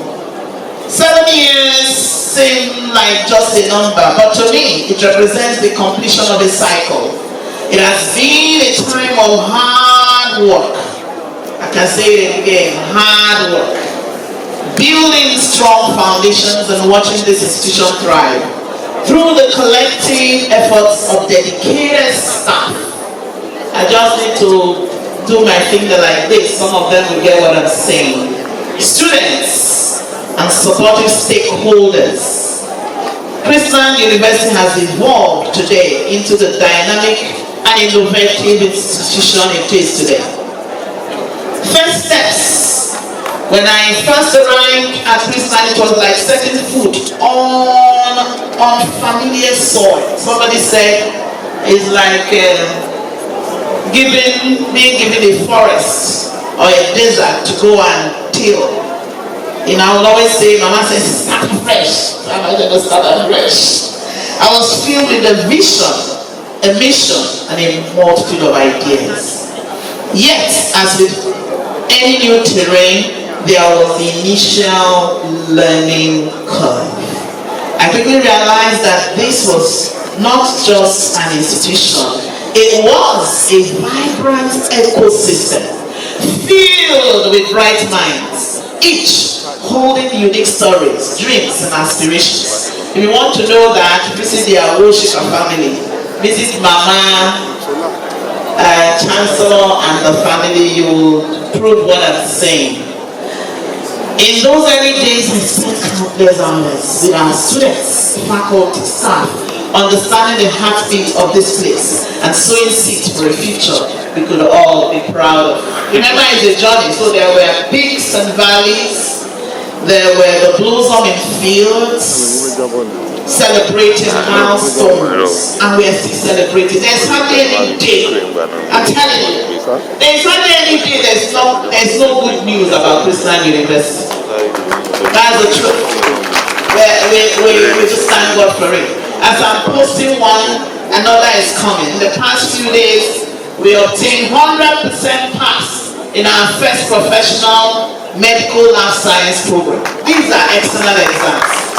There's no day. So we've had the time of blossoming and celebrating milestones. The rivers of knowledge. The river is part of the journey. That's lifelong learning. A lasting legacy, by the grace of God, leaving this land in good hands. In these past years, we have an unprecedented expansion in our academic programs, from 9 to about 22 running programs today, all accredited or verified. As my journey through this land called Christland draws to a close and overcome is a close as a Vice Chancellor. Mommy has said I'm still part of you. I am overcome with mixed emotions. I am grateful for the memories, inspired by the accomplishments, and hopeful for the future. Although I may be stepping away from my former role, I know that Christland will continue to thrive. We have built a legacy here, and I trust that the capable hands that remain will carry it forward with dedication and pride. Distinguished ladies and gentlemen, when I assumed office as the Vice Chancellor, I had my vision and mission carved out from the university's vision and mission, and I put up a seven strategic plan agenda, as well as specific objectives. My vision as VC was to make Christian University become a foremost university, excellent in knowledge, character, innovation, entrepreneurship, and leadership. My My mission was to create an enabling environment that will provide rounded education for the total person, to produce graduates that will improve the quality of life of people in their generation. Maybe I was giving the mind of Engineer Bindley that day. And my 7-point agenda are so listed: staff development, curriculum, transformational teaching and learning, increase in student enrollment, drive for resource mobilization and IGR, research, innovation and service, students' conduct and welfare. So all those I transformed into measurable plans. They were measurable. And to the glory of God, these goals and vision and mission were penned down 7 years ago. And I can see that God has helped us to achieve almost all. Maybe I'll give myself 80%.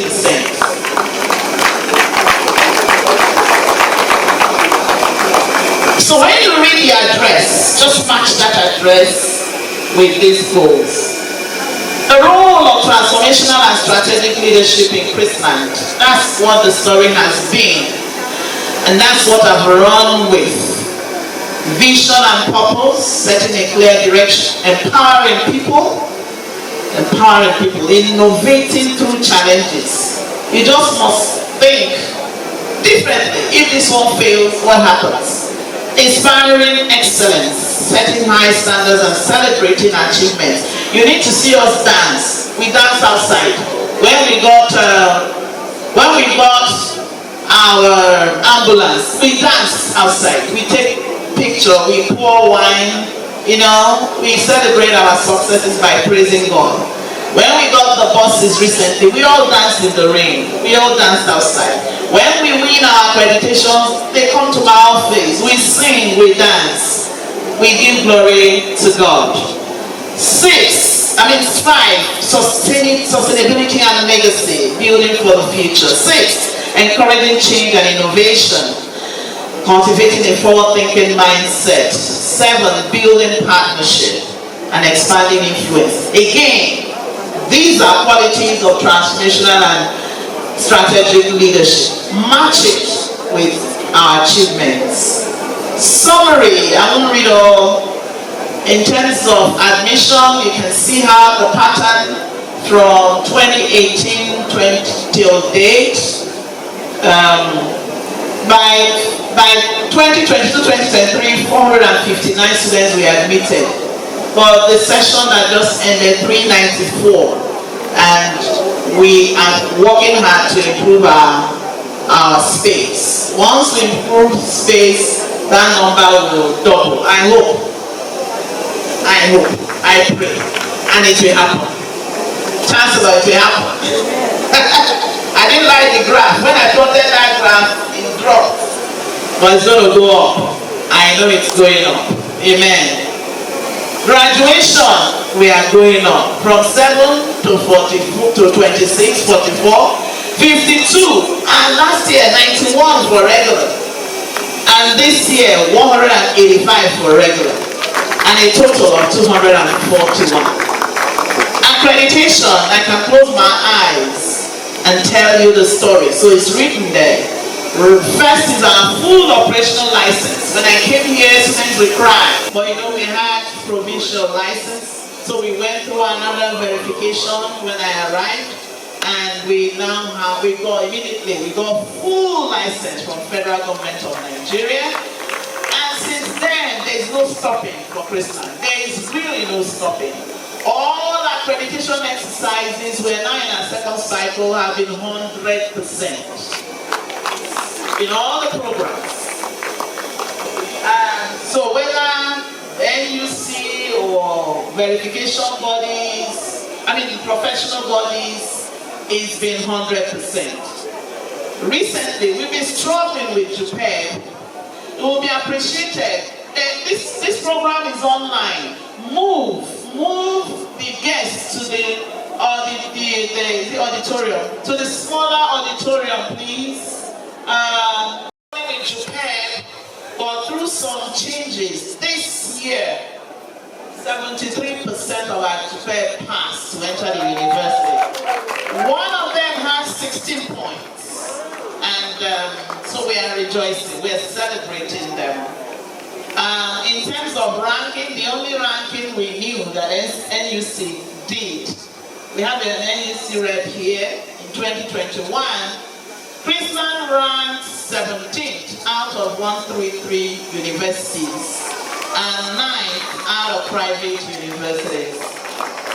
MOUs, we collaborate a lot, so they are all listed there. And I want to say, even a few days ago, the Institute of Chartered Secretaries and Administrators of Nigeria, ICSAN, signed an agreement with us to train our students, especially law students, to become chartered secretaries. So we always graduate with more than one certificate. In between, we started the Center for Distant Learning for Conversion program.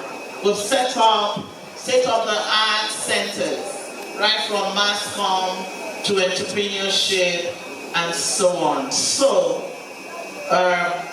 training workshops go on here. There is no year we don't host a training workshop. The last one, a few weeks ago, or a week or two ago, was, we even had one after that, was an international conference on herbal medicines, and the Chancellor was present. So we keep doing that as part of our development. So we have attended some, we have hosted some. And even though we're small, we try as much as possible to support local training for our staff. Staff matters. We've grown from we've had 3 registrars, the late Lawale, Mr. David, and currently Mr. Omotosho. We have been having acting bosses. And then, for the first time, we have an acting librarian, Mr. Jonathan Ifije, for the first time. Harvest of PhDs. This is a place we celebrate PhDs. We're always harvesting them. And I want to say that, apart from one, all those I met here who didn't have PhD, all have PhD. And then the new ones. Confirmation of appointments, some people have become professors and they're promoted to different levels. And one is still ongoing. Problem solving, competence-based teaching and learning. I want to tell Engineer Bingri that here we have a center for education, teaching and learning where we promote problem-solving teaching and problem-solving assessment. Teach the students to know how to solve problems. That's what we promote here. And enrollment, you've seen the figures already. The current admission is ongoing. Alumni, they're doing exceptionally well. Our students do well. Our students present at conferences. When you see them present, you will doff your heart for that. Student Representative Council, they are leaders. Our SRC members are leaders. When they are chosen, we go through malpractice-free election. And then we take them on a retreat and invite experts on leadership to teach them leadership. And they come here and partner with management, and we have a peaceful environment. No aluta, continua in Christmas. God bless you, SRC. Chaplaincy. The chaplaincy maintains the moral standard we have in Christmas. Whenever we hold security meetings or council meetings, you can plot a graph. There's a correlation between what happens in our chapel with the conduct of our students. Just take a break. Parents, friends, come here any Sunday and just sit back and watch these children innovate how to worship God. You will be amazed. So again, we pay tribute to our chaplain, Reverend Canon Joan Onosa. He's allowing them to express themselves. These days he sits back and watches them perform. God bless you, sir. We've had different types of inaugural lectures here. I don't want to mention all of them. No, sorry, not inaugural lectures. I'm coming to inaugural lectures now. I'll talk about the other. We've had 2 inaugural lectures. One by our first in-house professor, Professor Babafemi Badejo, the first appointed professor of Christian University, and a professor of political science and international relations, a one-time UN officer. And the topic was interest. This year, from Konas, we had our second inaugural lecture by Professor Isaac Oduayo, Professor of Computer Science, on who are these that fly as clouds, scaling computing metaphors. Grants. We are not strong yet, but we are getting stronger. This year alone, we have 2 people amongst us who won grants. Please appreciate them. This year alone, the university worked on 2 grants, 2 big grants with international bodies. We are praying if they work out, Christland will be a center and a hub and a tech hub. So people came to partner with us to write grants. PG School is almost there, been approved by Senate, and NUC has given us their bill recently. We thank Mr. Daniel for standing in the gap. By the special grace of God, is a mandate for Professor Owumi to make sure we admit PG postgraduate students this session, 2024-2025. We're already almost there. Internationalization, we've had a few students from outside the country. One has graduated, 2 or so around. And as we're admitting students, a few days ago, we saw a Chinese brought by his parents. And we are happy to have a Chinese join Christland. So we connect Pan Zenghua from China.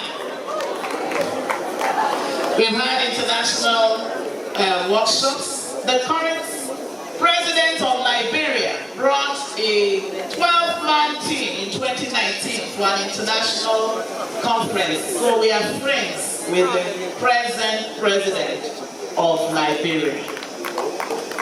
Benefactors, many of you are looking at me here. I thank you all.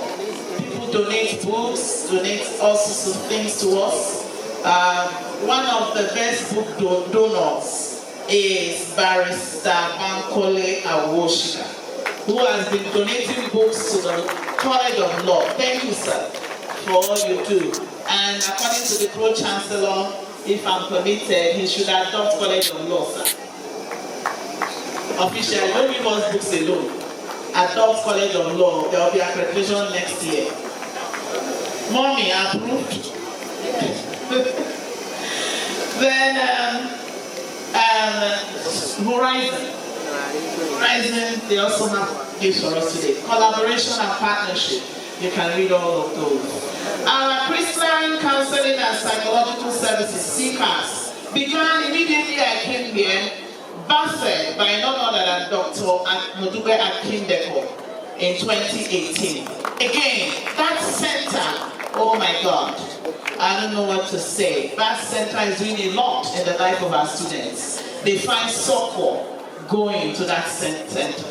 So it's managed by Dr. Akindeko as part-time and fully by Dr. Josephine Eze. And I want that legacy to continue. This counseling is very good. I want it to continue. Headed by Dr. Abuyogi. Dr. Abuyogi has had to go on postdoc twice to South Africa. We couldn't give it to anybody because of integrity. Today we celebrate you for keeping our data. Wherever it is in the world, we can't give our data out. Dr. Abuyogi helps us with that. Security. We can sing and sing. I know NDLEA is here, well represented. Professor Falai heads the Council Committee on Security. We meet quarterly with different force agents, and the story is that Christland is the safest university in Nigeria. NDLEA has gotten to the headquarters, man, and we received a letter from Abuja praising Christian University as the only institution in Nigeria that partners with NDLEA, making this place almost a drug-free place. University in Africa. On the day of convocation, His Excellency Peter Obi was the guest speaker and delivered a lecture on creativity. I want you to listen. On creativity, innovation, and entrepreneurship. They come here. They started, even Mama used to send them here. 4 of them, they come here to pray with us. And those in Abeokuta, outside Abeokuta, those we have invited, wherever you are, may the Lord bless you for praying for us, fasting for us, ministering to us. We thank Right Reverend Dr. Emmanuel Adekunle, the Bishop of Ebaland, and the chairman of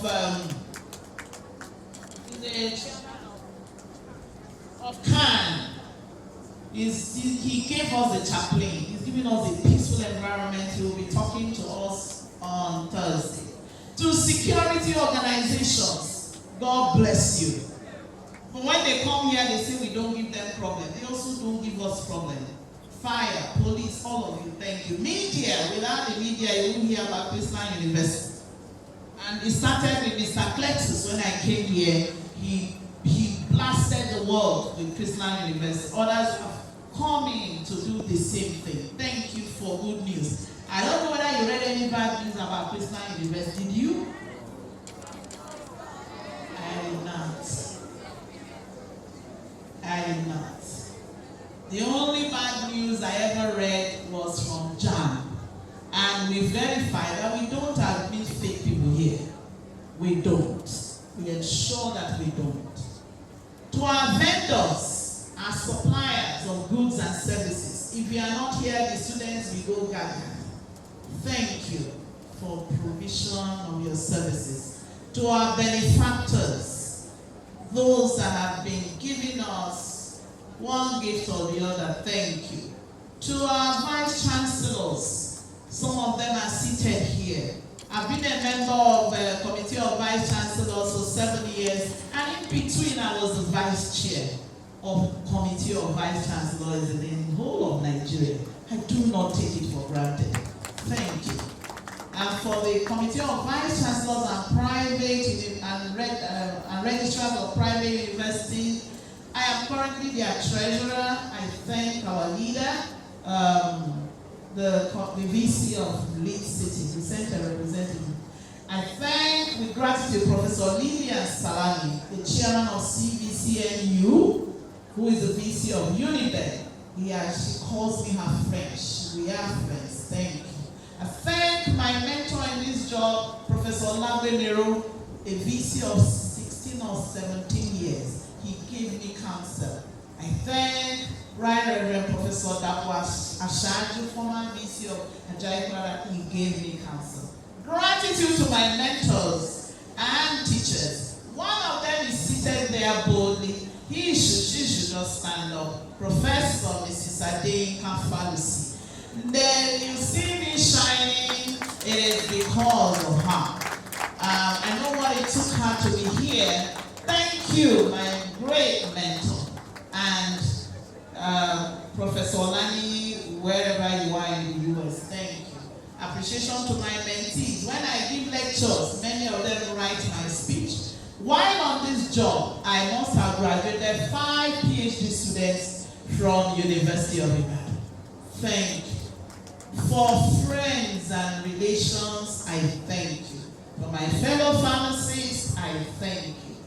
Now, to my dear family, I express deep gratitude to my children, Cyrus, Dimitome, Chibuzo, Cephas. God added to our family, added a wife, added a grandson, while being here. Your ability to understand the sacrifices I have made during this time has been nothing short of remarkable. I think in the past 1 month, I've not been able to speak with them because of the pressure. I will tell them, don't worry, mommy will start talking to you soon. I couldn't do a mugo, but don't worry, God will make it up. Amen. To my dad at 92, he comes here. He would have been here today, but he couldn't make it. He launched a book just a few days ago at 92. And he has been supportive. And I want to thank Mommy for attending online. And now to my deep-hearted gratitude to my husband, Right Reverend Collins Olufemi Babalola. I don't have to say Omiki.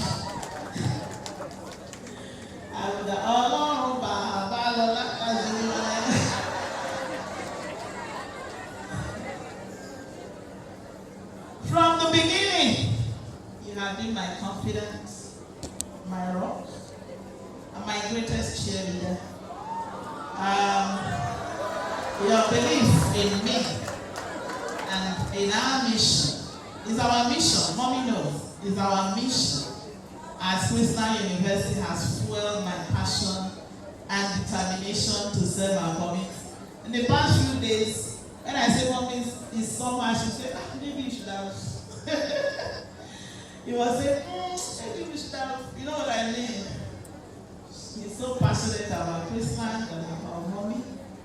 Through the highs and the lows, your steadfast presence, counsel have reminded me that I am never alone in this endeavor. Your sacrifices have often gone unnoticed, but they have not been in vain. Whether it was standing by me during long hours of work, sharing your insights, praying for me, you have modeled what it means to lead the family with grace and integrity. And I have learned so much from your example. A lot of what I do here, I learned from him because it's also in me and somewhere else. Thank you, my beloved husband, for your unimaginable support, for joining this land of Christmas with me.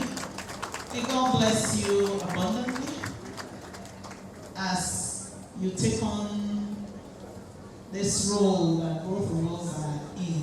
Thank you, darling. Overwhelming gratitude to my Maker. As I stand before you today, I am overwhelmed with gratitude to God Almighty, the all-knowing God who has been my cornerstone on this journey. Remember, it's a journey. You are the best transformational leader, my anchor, the rock on which I stand. In moments of uncertainty, you have been my solid rock, providing me with the strength to face every challenge with courage and resilience. Your divine wisdom has guided my decisions. In every triumph and trial, your unwavering support has been my greatest source of encouragement. You have surrounded me with the right people, opportunities, and resources to fulfill the mission entrusted to me. I am truly grateful for your presence in my life. I told people for 7 years I traveled a lot. Abeokuta is saying I never had an accident. I was never kidnapped. I didn't die. And God just protected me with his angels. I didn't go with any escort. I did not. It was only once, just one police, or twice that I used the police. But God protected me. God has made me to learn lessons. The power of listening, balancing, and so on. Investing in relationships, so many lessons. I've also been blessed in various ways. Larger community, more friends, and so on. And today, as I reflect on my 7 years as VC, I am deeply grateful for the trust people placed in me. While I have striven to uphold the highest standards of leadership, I am aware that in the course of this journey, there may have been moments when my actions and decisions did not meet everyone's expectation. To anyone, I may have inadvertently offended, or who felt misunderstood. I I say this with every sense of intention. All marginalized, even while reading this talk, during my tenure, I offer my sincere apologies. It was never my intention to cause harm, and I regret any instances where my words or actions may have fallen short of fostering the environment of respect, inclusivity, and support that every member of this community deserves. Please know that I carry these experiences with me as lessons of growth, and I remain committed to learning from them. I am hopeful that the community we can continue to build. I'm hopeful that as a community we can continue to build on the foundation we have established. In the end, my journey through Christland has been one of purpose, joy, and transformation. I live now not with sadness, but with gratitude for every person, every moment, and every milestone that made this journey worthwhile. Thank you, Christland, for being my home, my passion, and my cherished land. Are they ready for me? But if not, now thank we all our God with hearts and hands and voices, who wondrous things has made in whom His glory from our mother's has blessed us all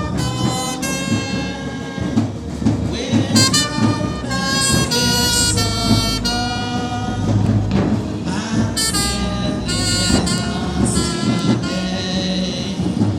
Oh, may this functions God through all our life be near us with ever joyful hearts and blessed peace to cheer us, to keep us in His grace and guide us when perplexed and free us from all ills on this world and the next.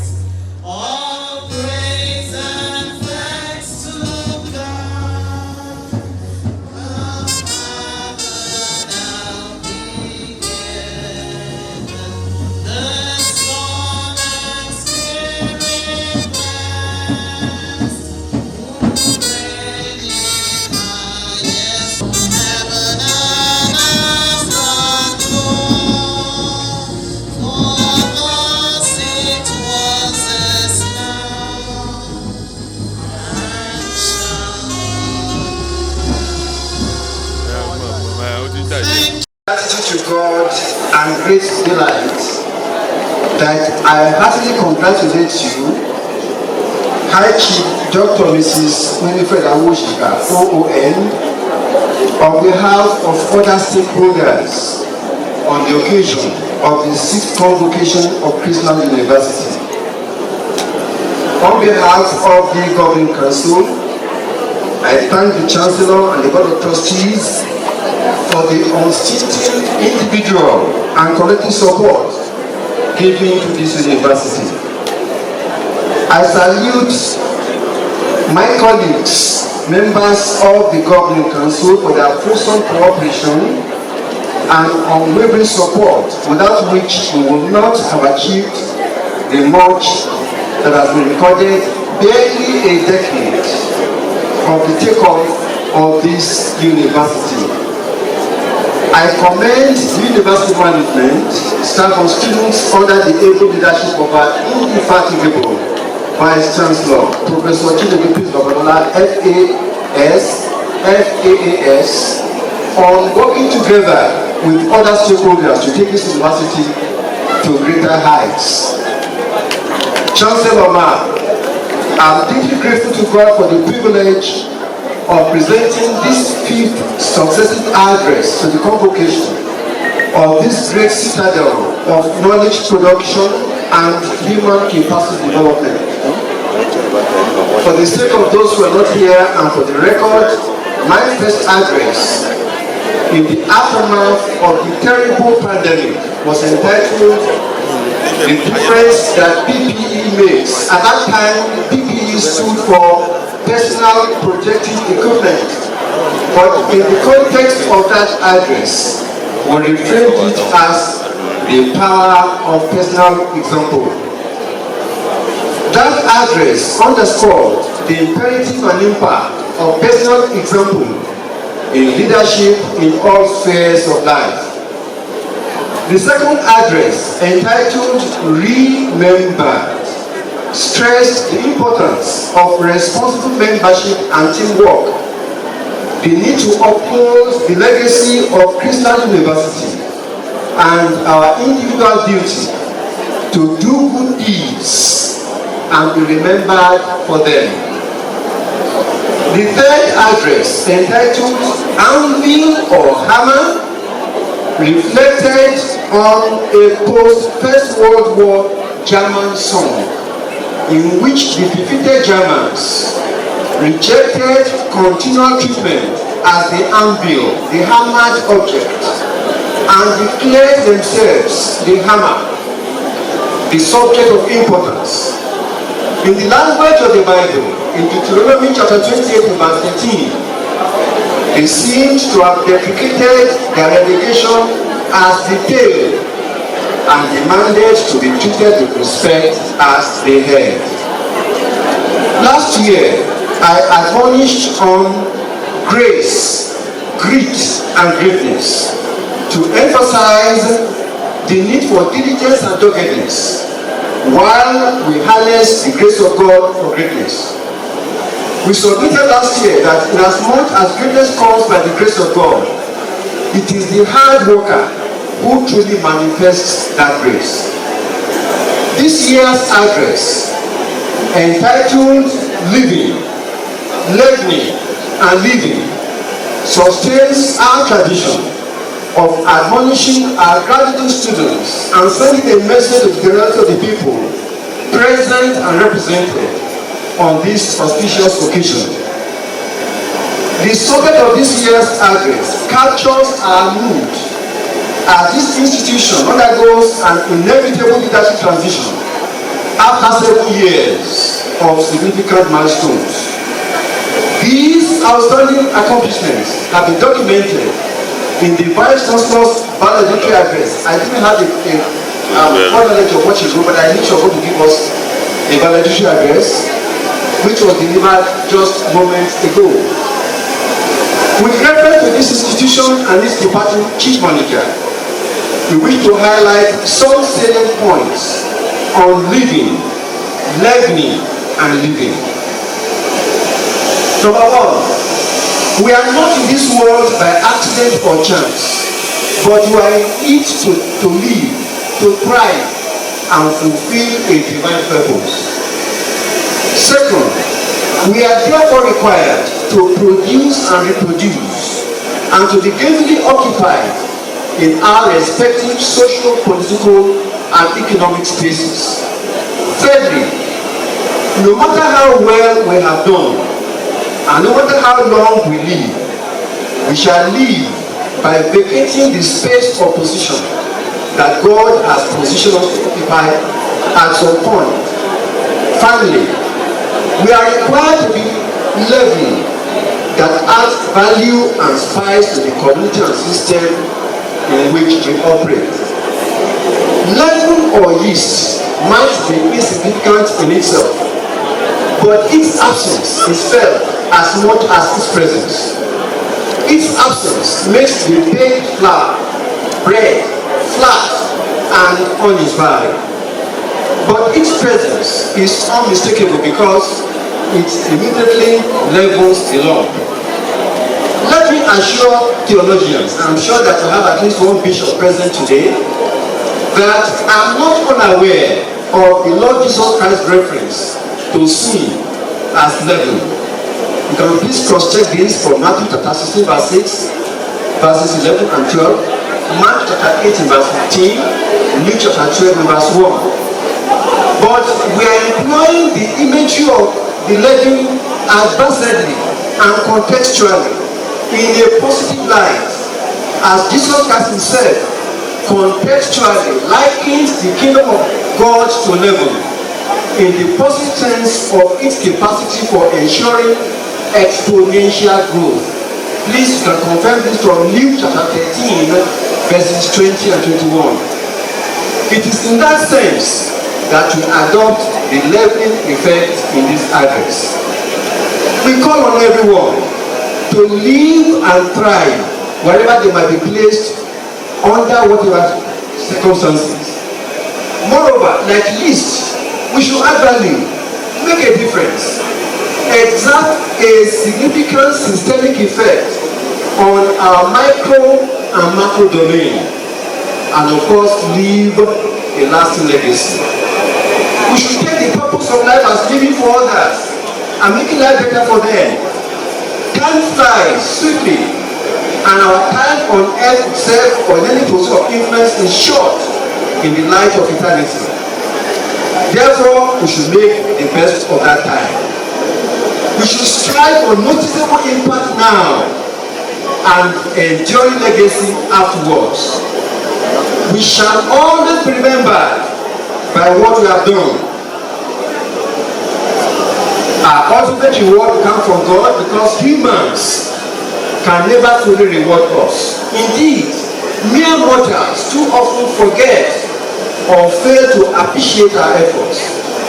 Therefore, let us make our lives count here in time and in eternity. Let us live meaningfully and purposefully, knowing that we shall live someday. We should always be conscious that we were made for a purpose, positioned to achieve a higher goal set by God, and that we and our world will be the better for it if we put at our path at the level that makes a difference. The Convocation Council of Christian University acknowledges with deep gratitude the uncommon passion and dedication and the immeasurable physical, intellectual and material sacrifice and investment with which Professor Chinedu Peace Babalola, fellow of the Nigerian and African Academies of Science, discharged her official duties as Vice Chancellor, Head of Management and Chair of Senate. We wish her well in her future endeavors, and we are confident that she will continue to be a matchless goodwill ambassador of Christian University, which is a sure way of sustaining her leveling impact on this institution. In that sense, she will live now, but her legacy will live on. The message is simple: live for God, serve humanity. Add your contribution like level to societal development. And when you leave, you will leave behind a good legacy. On behalf of the Convocation Council, I congratulate you and wish you well as we continue life's journeys. As I conclude, I told you it's going to be short. I thank God for all that God has done for. I thank God for all that He has done, and for this to do for us and through us, and for enabling us to celebrate yet another convocation of Christian University. May all our alumni and alumni of Christian University in particular. And please, I want the graduate students to please stand, because this is a prayer point for you. Please stand. Stand for this benediction, please. Life and level and boost her wherever you go and leave a lasting legacy in time and eternity in Jesus' mighty name. I thank you for your patience. God bless you.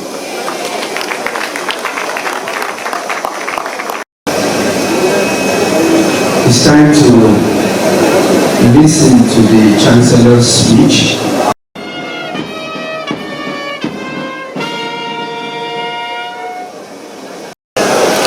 I'm delivering the speech on behalf of the founder and Chancellor of Christian University on this occasion of the 6th Convocation Ceremony. Permit me to stand on all existing protocols as our time is fast spent. It is with profound gratitude to God that I stand before you today.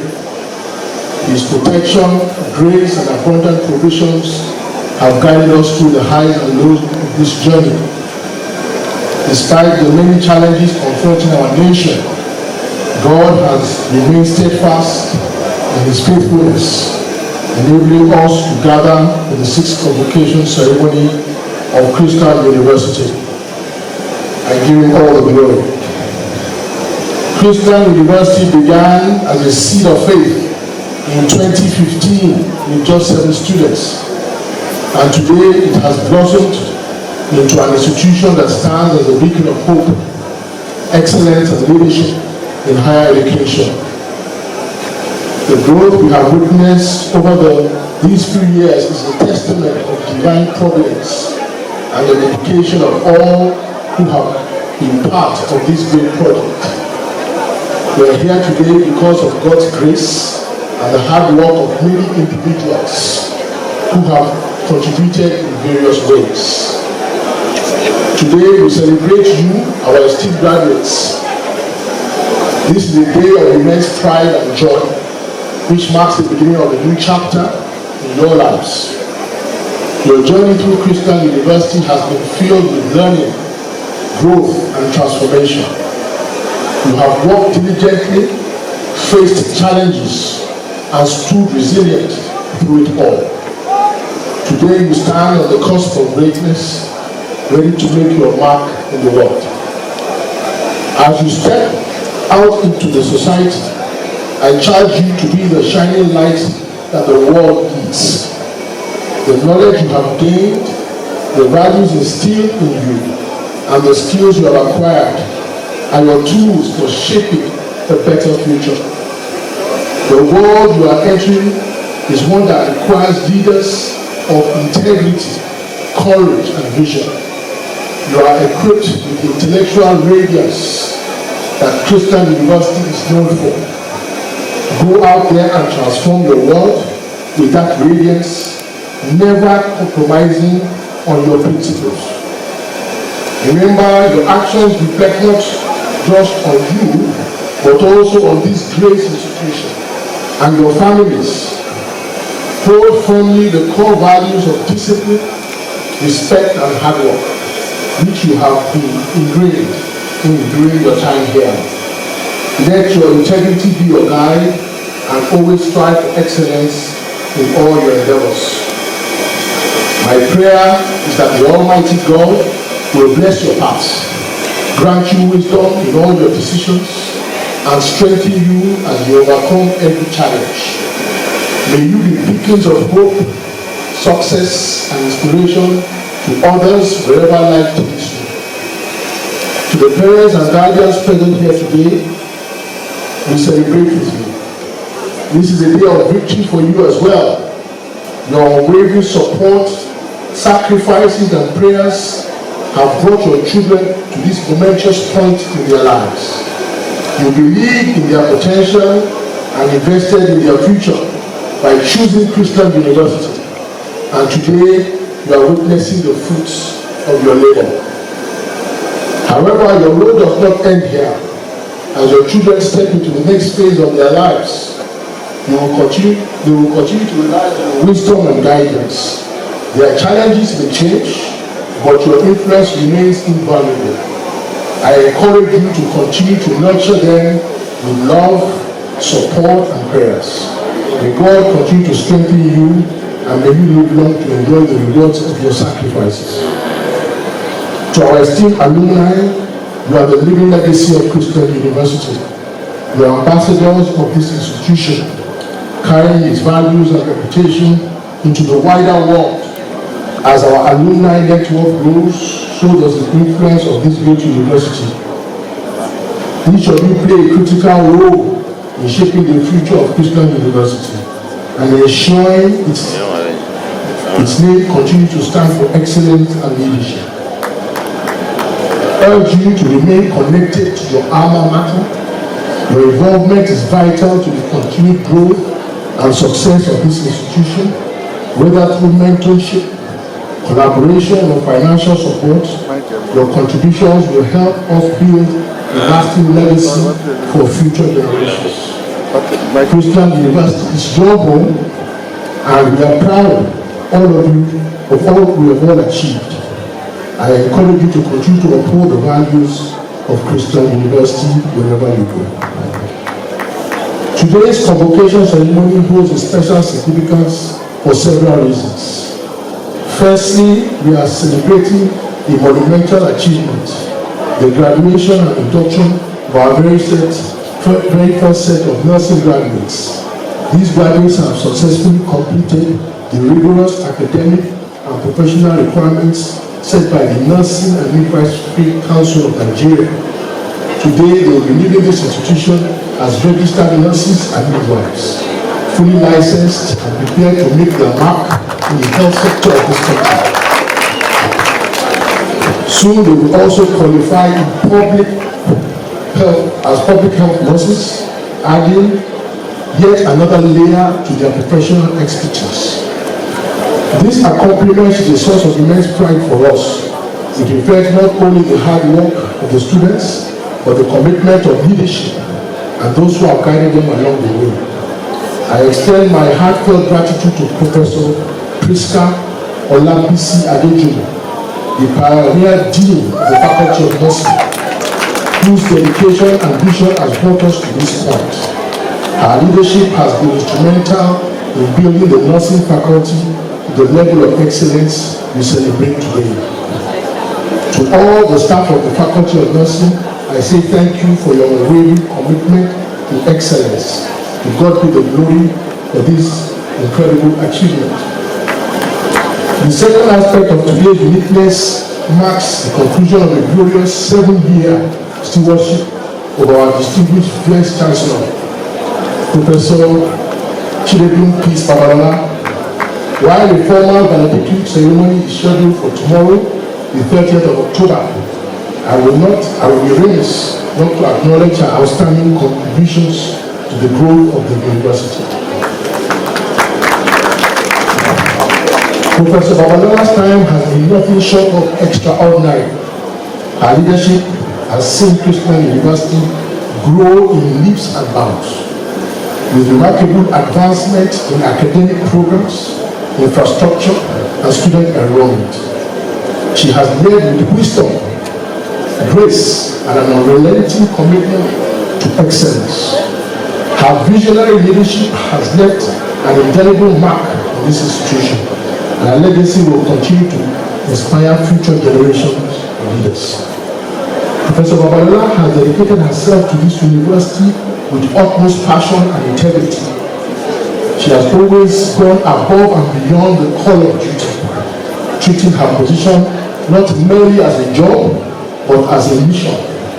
She has successfully navigated the complexities of leadership, maintaining peace and harmony across all levels in the university. Her tenures have been marked with numerous accomplishments that will forever be remembered. On behalf of the Board of Trustees and the entire Christian family, I extend my deep appreciation to Professor Babalola. Your tenure has been a gift to this institution. While we must now release you from new responsibilities, we will also remain a part of the Christian family. We are eternally grateful for your contributions. I pray that God will continue to bless and guide you in all your future endeavors.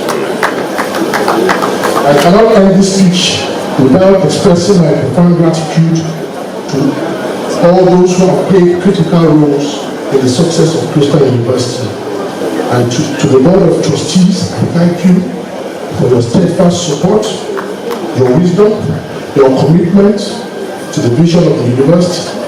Your contributions have been invaluable in the shaping of Christian University as an institution today. The Governing Council, led by the distinguished Professor Ayodeji Olukoju, I extend my sincere appreciation. Your leadership and policies have been instrumental in steering the university through its growth and achievements. Your dedication is the cause of education. Your dedication to the cause of education is truly commendable. To the management and staff and students, I thank you for your loyalty, dedication, and hard work. You are the heartbeat of this institution, and it's your collective efforts that have brought us to this day of celebration. To the Ogun State government, under the leadership of His Excellency, Dr. Abiodun, I say thank you for providing a renewing environment for this university to thrive. Your support has been critical to our success. We are deeply grateful. To the Convocation lecturer, Engineer Umar Ubar Brigade, thank you for your insightful and thought-provoking lecture. It has enriched us all, and I'm confident that it will inspire action as we strive for a brighter future for Nigeria.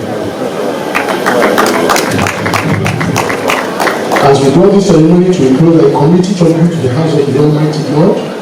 May His grace continue to shine upon you and protect you as you go forth into the world.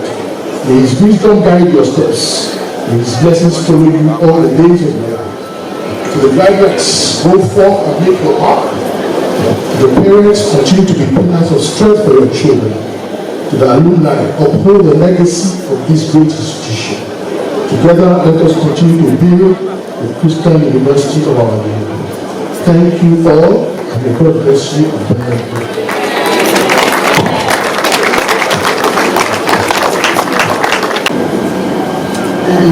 Yes.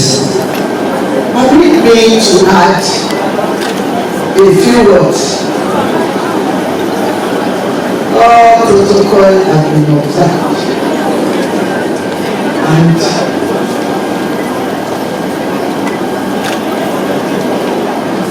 we have acknowledged the role, especially played by Vice Chancellor. But I want to add one or two things.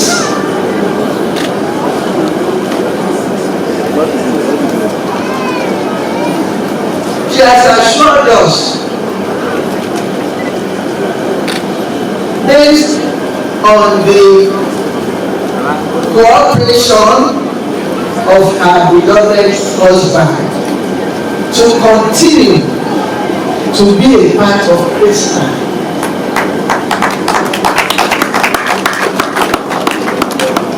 Any role you might need her to play, she will always be there for us.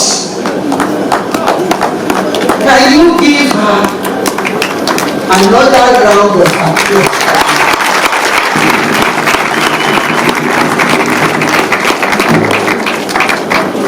I want to make this commitment strong, assuring, and totally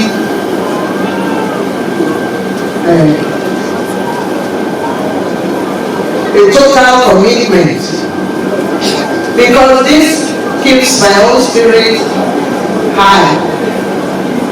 It gives me confidence that the good legacy we have achieved now will continue.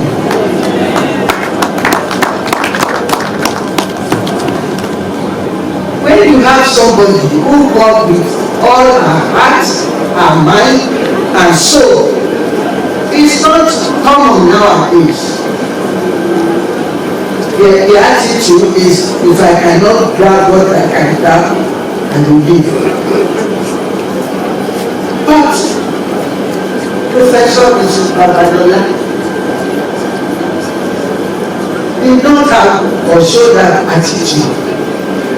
So this gives us, especially my family, the person who read my speech, my prepared speech, is my son,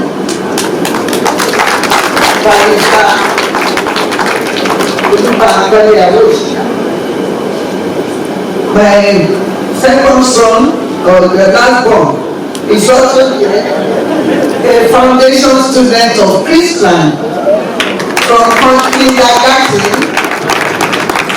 to the high school before he went abroad for his further education.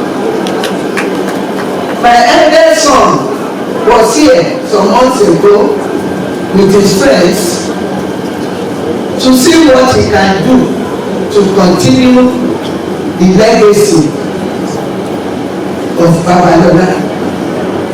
The whole family, all of us, are committed to Christian, to give the best that we can to humanity, because God has blessed us. We are enjoying God's blessing upon us. The opportunity to have very good education, which we are making available to Nigerians and to the whole of humanity. So my heart is filled with joy, with gratitude to God, to all you good people who God has sent to walk on this path with me. I do not possess the knowledge of technical anyhow, but I know that God is the God of Christian, and He has sent good people to walk in Christian, and Christian will continue to grow and prosper. And all our children, as you go out into the world after each session with us, you will continue to shine. You will radiate light wherever you go. The world will see you and be attracted to you. You will never be attracted to bad energy. Bad people will never cross your path. Anywhere you go, you will shine. You will shine. You will shine. God bless you.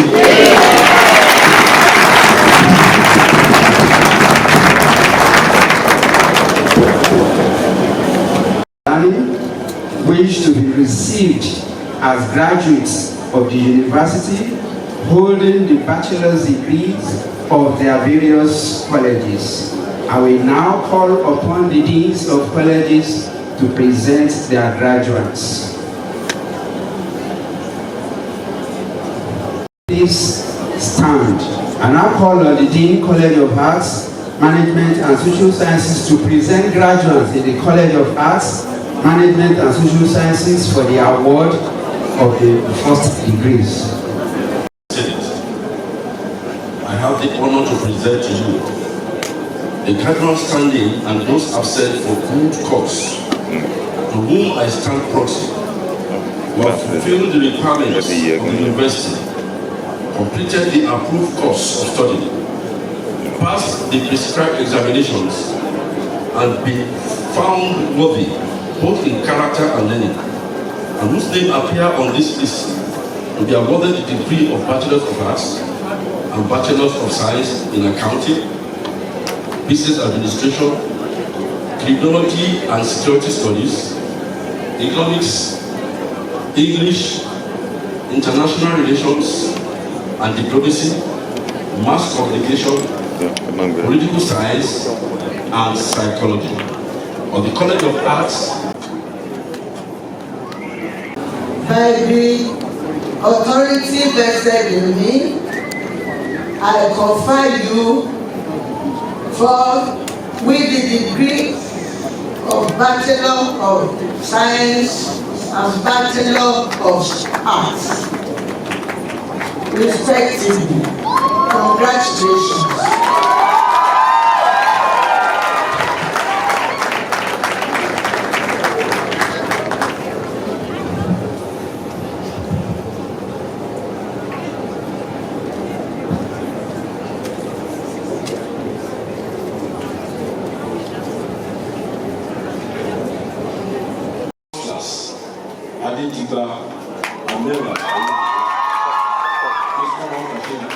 First class, Nkomatu, still in the Department of Accounting, second class, upper. Adebiji Ifeoluwa Oto, second class upper. Adesoya Ayomiku Lebe, second class upper. Amechi Miriam Chiamaka, Ayola Oluwajebisi Esther, Faleye Baraka Oluwasio, Kada Adasa Oni Tarila, Kọ́lé-Oṣó Tóbilọ́ba Ìfẹ́olúwa, Owó-ẹ̀yẹ Ìfẹ́dọ́lápọ̀ Olúwatifẹ́, second class lower, Gbégbé Ismail Adisa, Ògúnṣẹ̀yẹ Joseph Ọláwálé, Adépọ̀jù Emmanuel. The third class category, Adédèkàn Adélàní Precious Ayọ̀mídé, Ṣórẹ̀mí Olúwafẹ́mi Ọmọláyọ̀. And lastly, in that department, Odúsì Ayọ̀míkún Ọláolúwa. Business administration. Second class upper, Amowo Mistura Ajoke. Second class lower, Oshinoye Oluwatobi Adedimeji. Second class lower, Omamadaga Daniel Ogbenitega. Okolo Ifeayi Tobi Kweku Ibuku Gift. Third class, Obisike Daniel Shokuru Favor Timleni.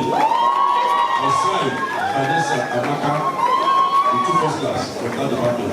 Second class upper, Adefuye Jesu Damiloju Esther, Agbakoba Rosinet Chinoso, Akipelu Olúwadámilola Joseph, Aloko Emmanuel Iyanuruwa, Ken Oguruafo, Peter Tutu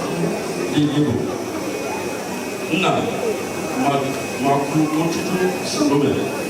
And lastly, in that category, Oyindele Victoria Olúwa. Second class lower, Ogundele Jesu Fube Olúwa Ajelani. Department of Economics, first class, Olúfẹ́mi Olúwaṣẹ́ni Faith. First class, Department of Economics, Efiako Great Chidera.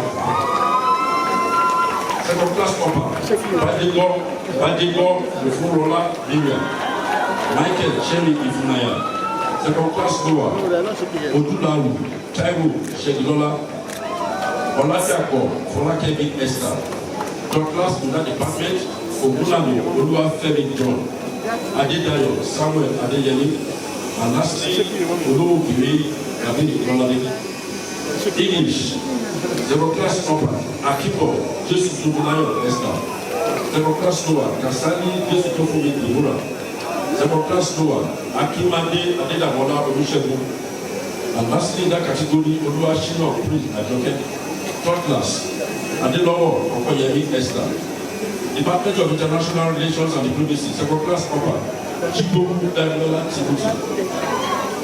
Owosheni Deborah Tibulola, Kilani Ayokude Michelle. Asholibare Precious First Lady. Omokola Hon, Oladitu Grace.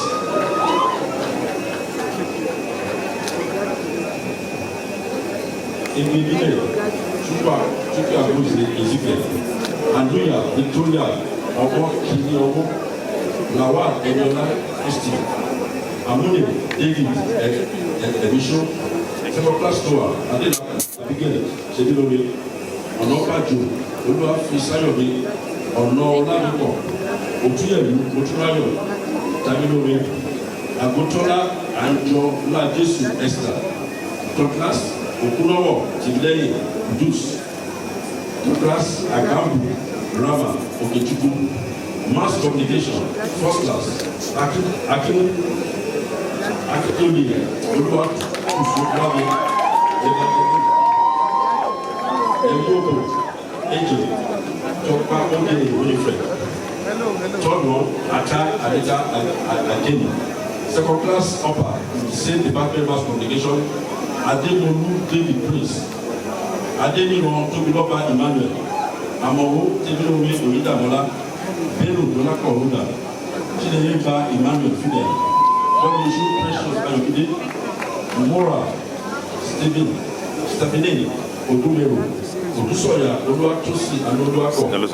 Ògúnowó Olúwatúnṣe Jésù fẹ́ràn mi.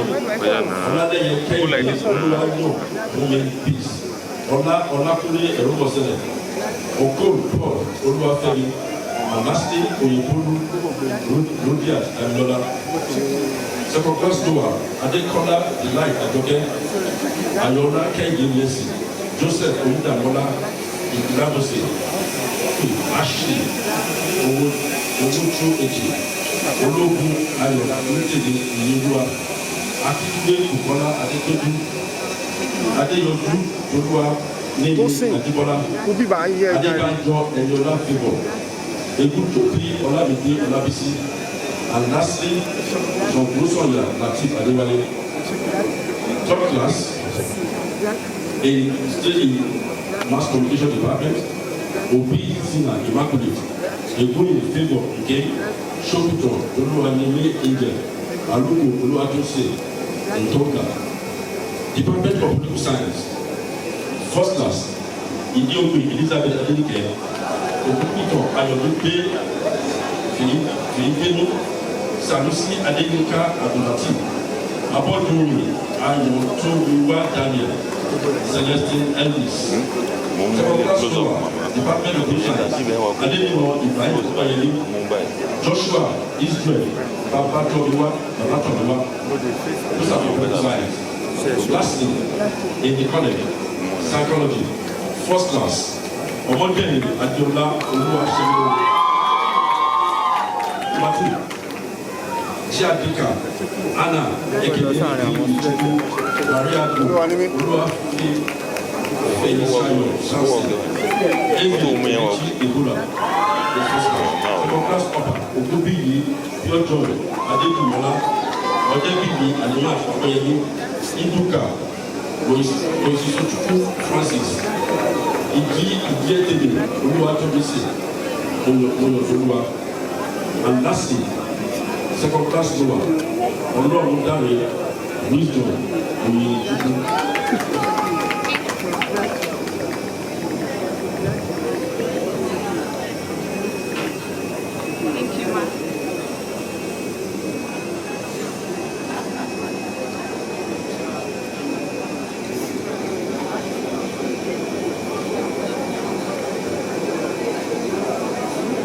So we move to the next college, and that is College of Natural and Applied Sciences. Will the graduates in the College of Natural and Applied Sciences please stand? And now call on the Dean College of Natural and Applied Sciences to present graduates in the college for the award of the bachelor's degree.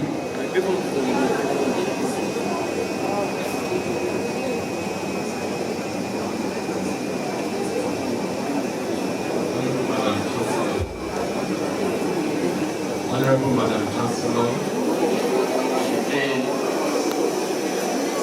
by the authorities of Senate, I have the honor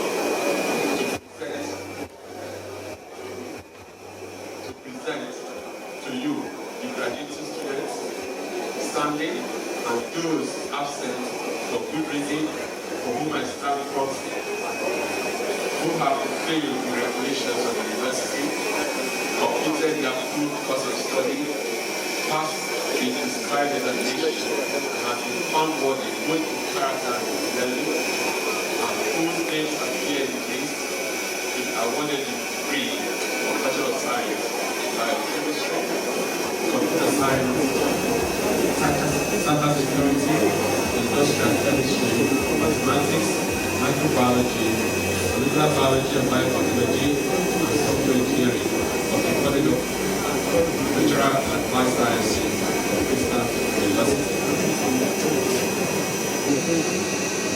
By the authority conferred on me, I confer on you the first degree of Bachelor of Science. Congratulations.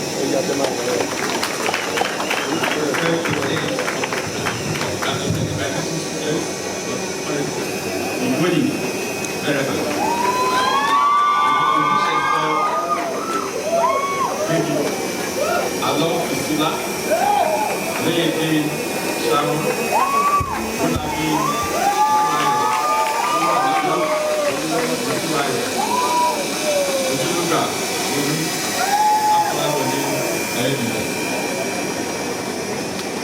Computer Sciences, first class, Bakari, Corridor,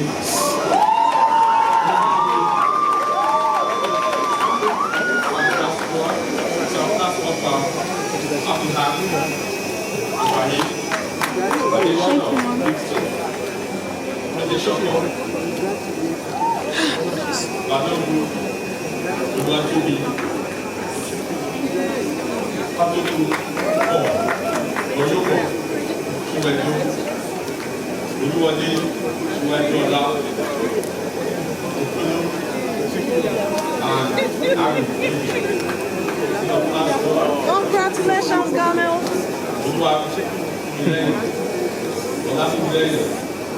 Zach, George, Eku, Gerard, Christian, Arabua, Okuta, Jason, Adeyemi, Samuel, Tuoyo, Victor, Olake, Lano, Shobi, Ayomide, Chukwuke, Obina, and Akune, Abikosi. The last is a training Diana. Cyber security is the last Papa. Yeniron. The class of Chipua. Uruguay.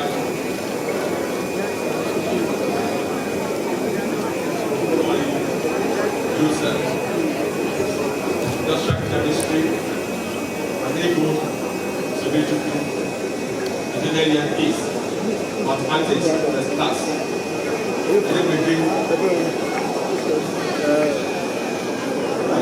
Anna, Microbiology, class offer, Sue, body, Abraham, Ayola, class 4. Going, yes. Biology and biotechnology and class offer. Oh, la paix, tu Google la main.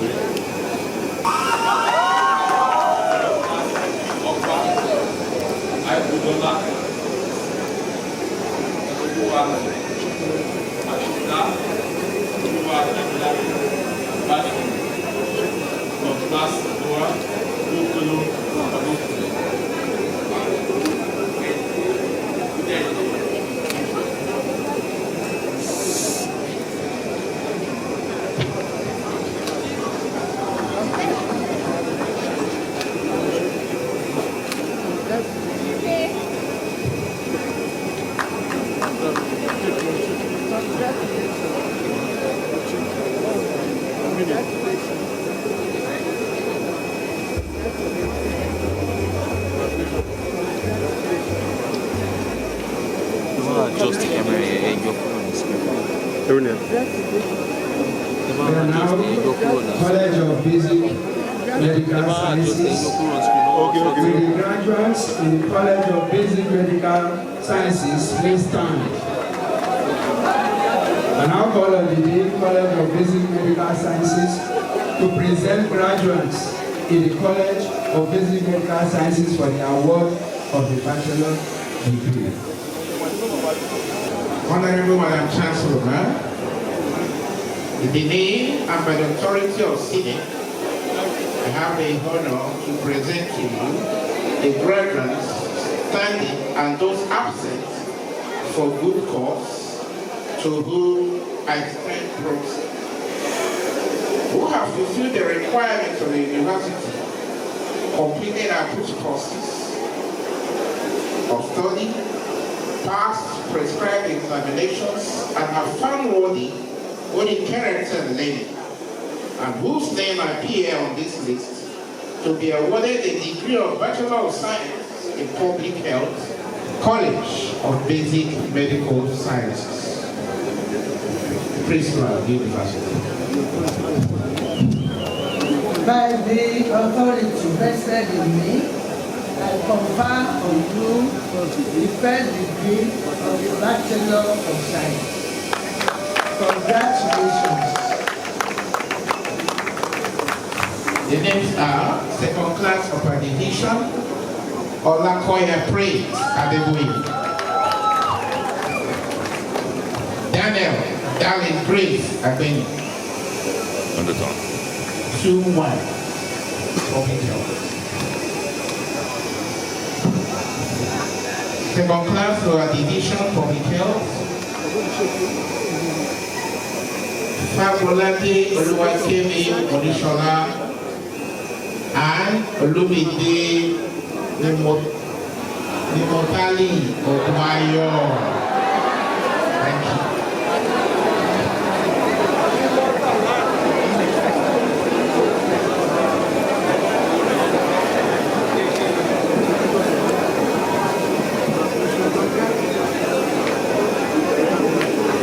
It's now the turn of Faculty of Nursing Sciences.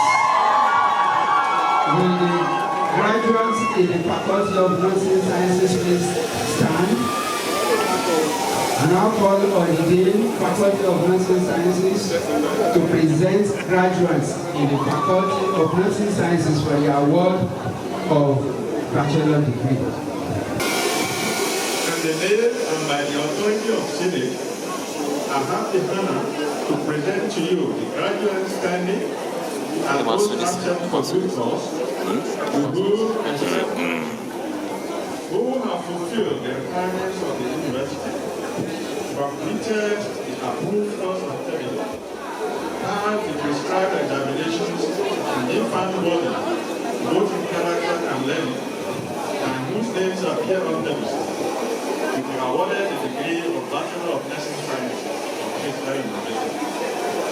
By the authority vested in me, I confer on you the first degree of Bachelor of Nursing Science. Congratulations. Now I am the list. First class students, Amos Anthony. This month.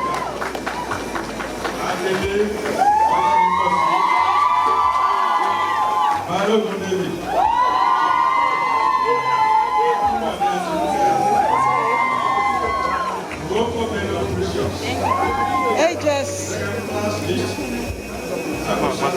Ages. Our princess. Our virtue.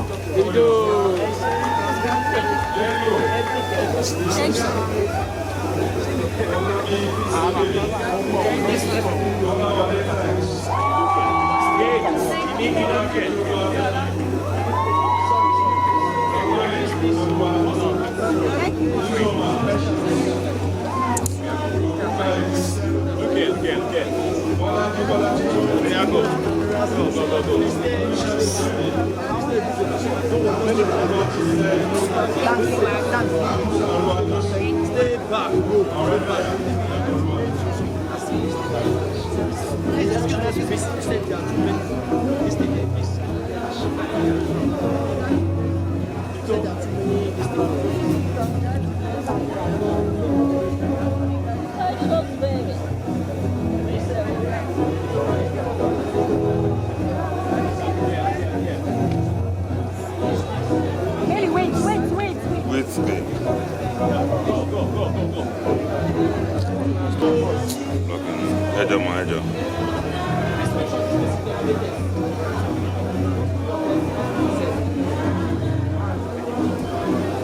We have concluded that segment of performance of degrees. It's time for presentation of prizes.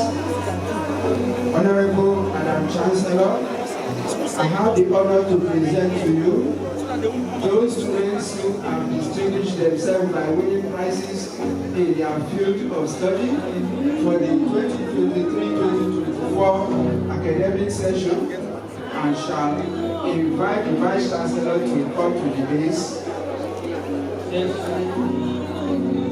Starting from Adediba Amera Oyedamola, 4.89. Accounting, 4.89. Ukomadu Ogochukwu Vivian, accounting first class, 4.84. Adejobi Vebo Adeola, accounting first class, 4.7. Rufai Prominence, accounting, 4.69. Oyuko Chiweze,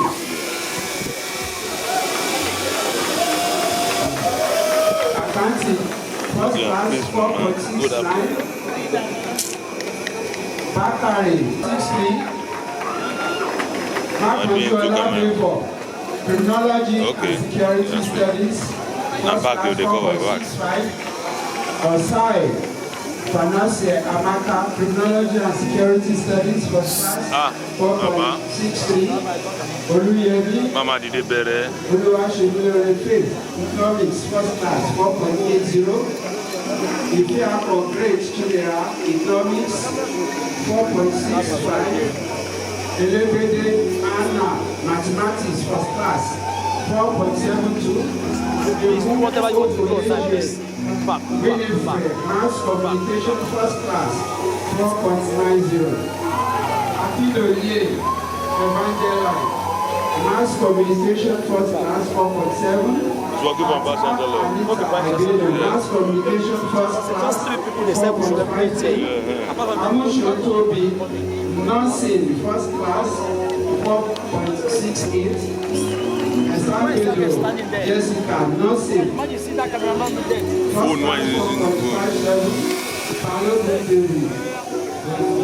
Nursing, first class, 4.60. Adele Olabukos Teditope, nursing, first class, 4.55. Umo Pelu, Precious, nursing, 4.54. Akibode Attributed Victoria, nursing, first class, 4.52. Omadei Adola Oluwashimilore, psychology, first class, 4.99.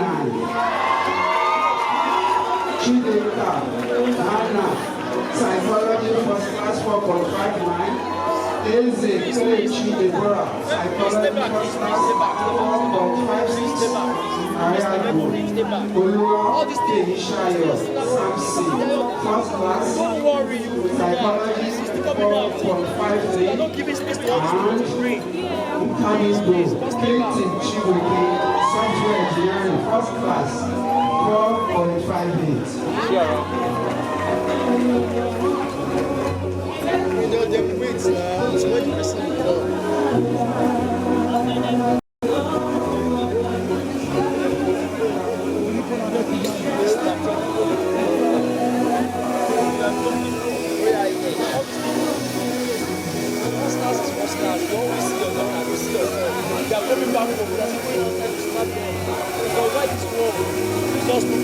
Please move back, please.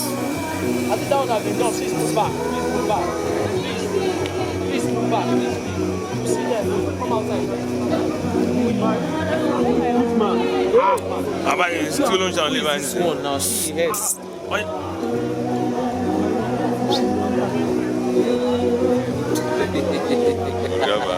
Kurgaba.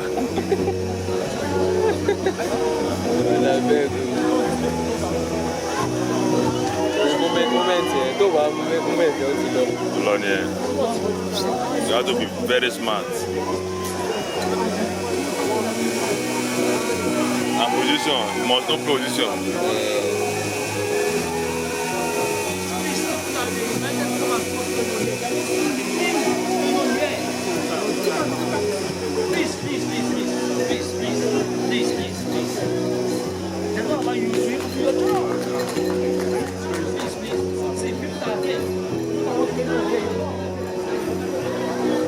We'll also be calling on the self-led students who have also completed their studies. As I call the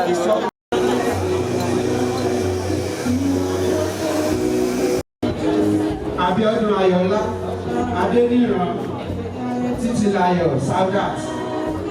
Adeboye David Kolawole, Tonade Aminat Abosede, Ogunsanya Omotunle Kadijat, second class lawyer, Dosumu Kehinde Samson, Adeoye Abosede Olushola, Babatunde Babidele Adeyinka, Adesoye Tajude, Olúgbèmí Ayọ̀adé Lawrence, Bámigbóyè Abíọ́dún Dada, Oríjà Adébíyìnpé Tèmítọ́pẹ́, Business Administration First Class, Àwẹ́ Ọláṣílẹ̀ Olúgbéga, Ṣómóyè Olúṣẹ́gun Joseph, Kẹ́hìndé Olúwatóbi Emmanuel, Àlejẹ Shedrack Ode, second class upper Adisa Ayọ̀dèjì Ismail, Ọ̀ṣọ́bà Hafsat, Adéyínká Adéyẹmí, Bade Grace Abọ́láńlé, Adéṣínà Anthony Kúnlé,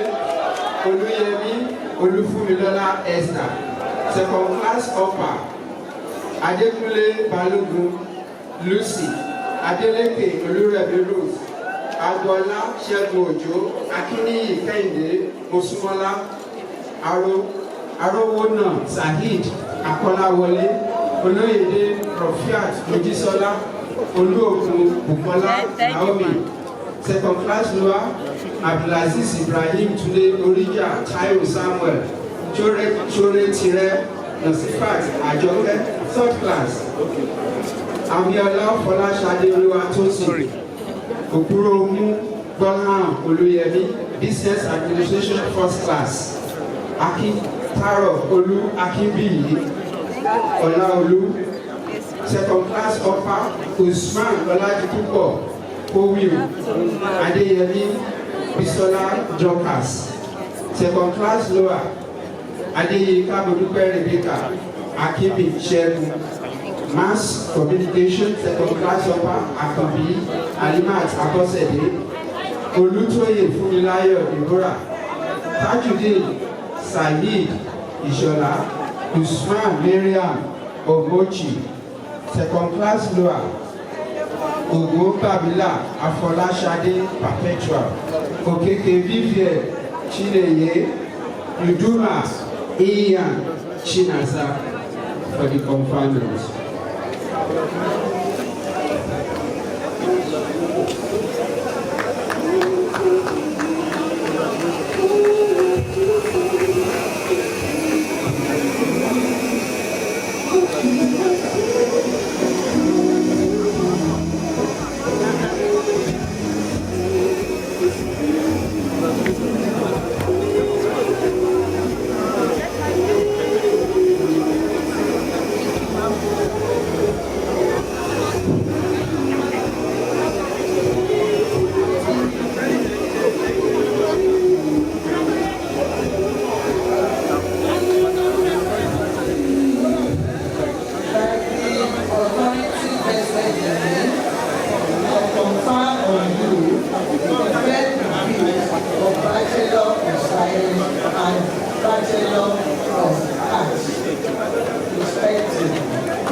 Graduating students, and this goes to Omodeyin Adeola Oluwaseyilewe, psychology, first class 4.99.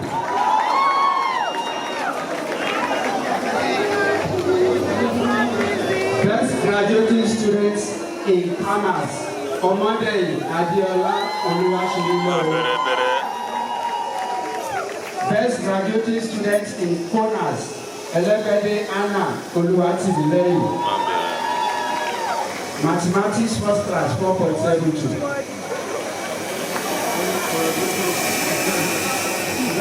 The best graduating student in faculty of nursing, Amushan Tobi Chukwu Dubebi, nursing 4.68.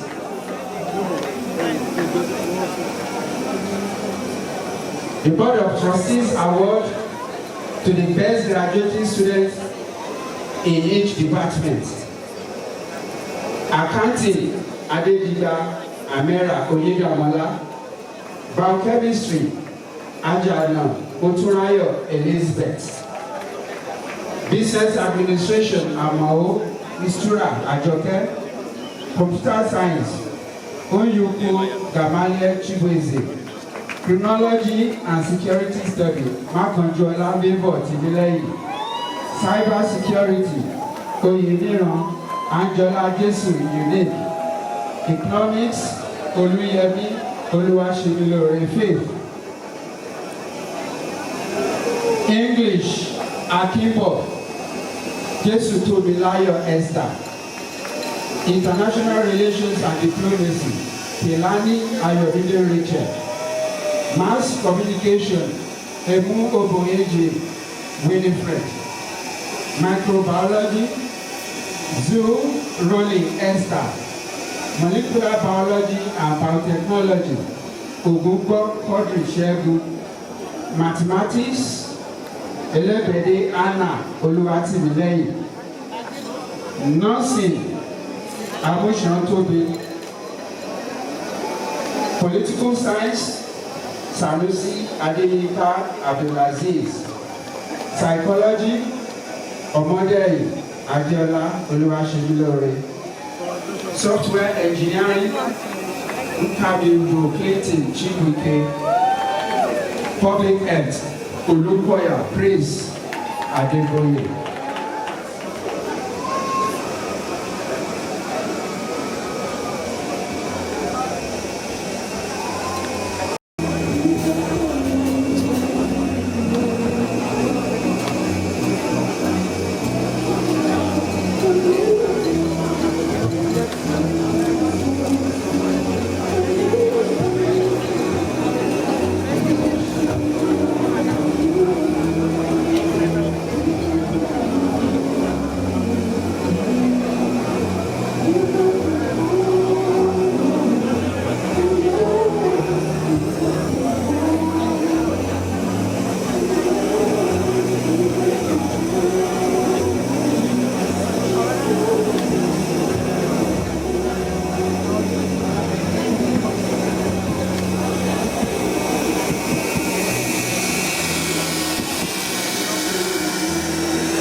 Please don't leave the hall. The program has not ended. Please don't leave.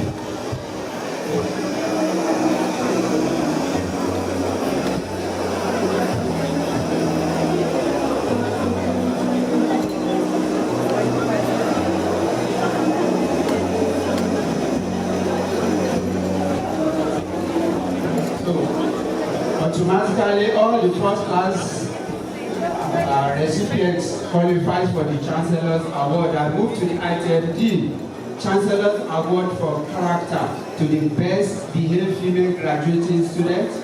Best Behaved Male Graduating Student. The Best Behaved Male, the Best Behaved Female, Elebede Anna Oluwatimileyi. While the male is Chineyimba Emmanuel Fidel of Mass Communication.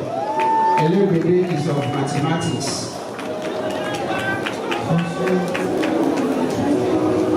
We also have the Aremayegun Distinguished Award for the Best Graduating Student, Omodeyi Adeola Oluwasemilore. The Venerable Collins and Professor Chinedu Peace Babalola's Innovative Christland Prize. This is going to Oluyemi Oluwasemilore Faith, Economics, and Olusegun Mary Oluwatife. Dr. James Akinola Prize best graduating student in English, Akimbo Jesutobilayo Esther.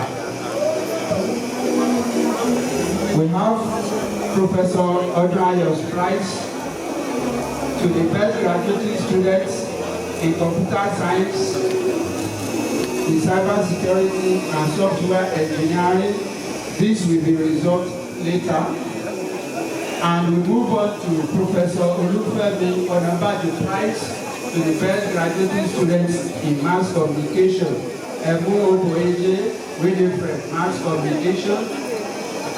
Mrs. Caroline Ebu Akindeko Prize to the best students in psychology. Omodeni Adiola Toluwaṣemilore. Mr. Moses Esa Prize to the best graduating students in accounting. Adediga Amera Oyidamola. Dr. Mercy's Agumadu's Prize to the best female graduating students in business admin. Amao Mistura Ajoke. Dr. Afolabi's Prize to the ICANN ATSW best student.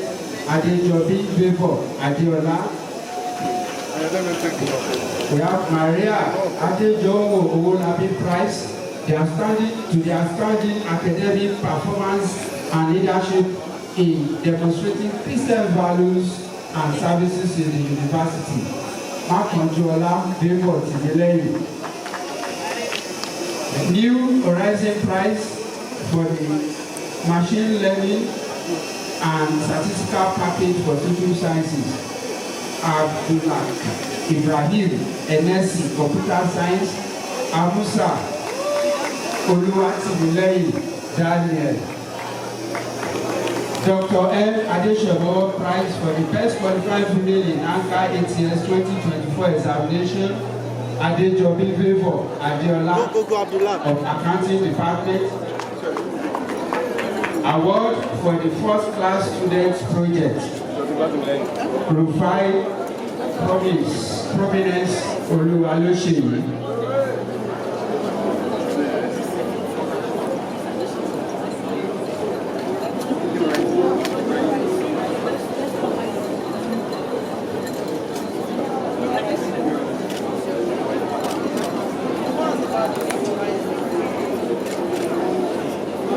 Hack.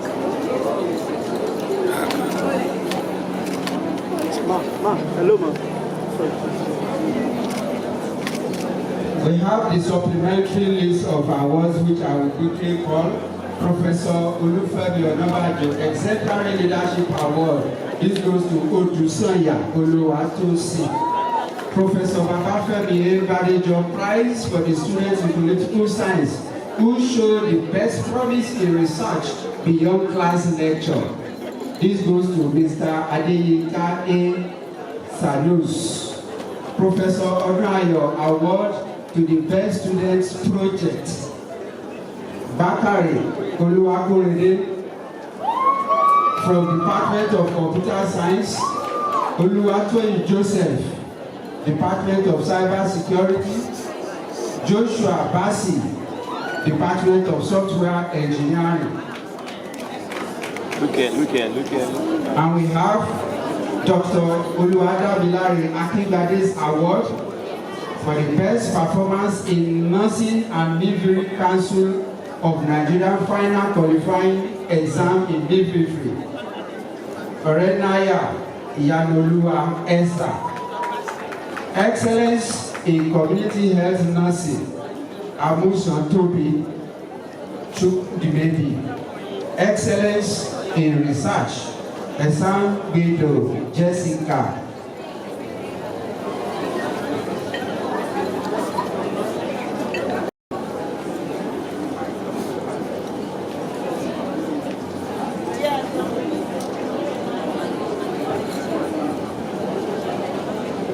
Chancellor of Kenya University, Professor Nosa Owesibi.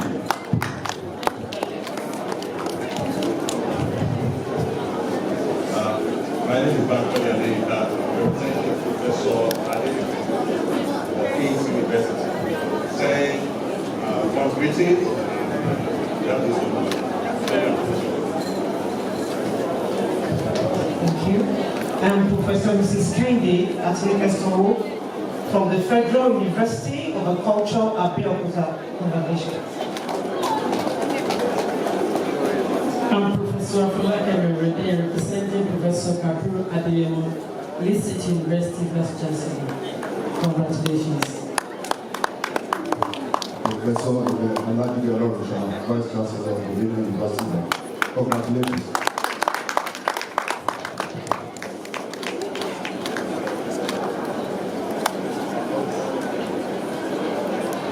Dr. Fashani Felix, representing the Francis University, Vice Chancellor of Marketing University.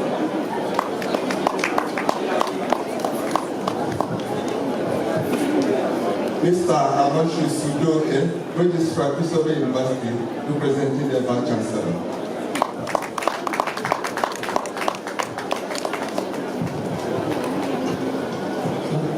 That's the end of that aspect as we listen to the goodwill message from the Registrar and Chief Executive of Joint Admissions and Matriculations Board, Professor Ishak Oleyede, represented by Abiola.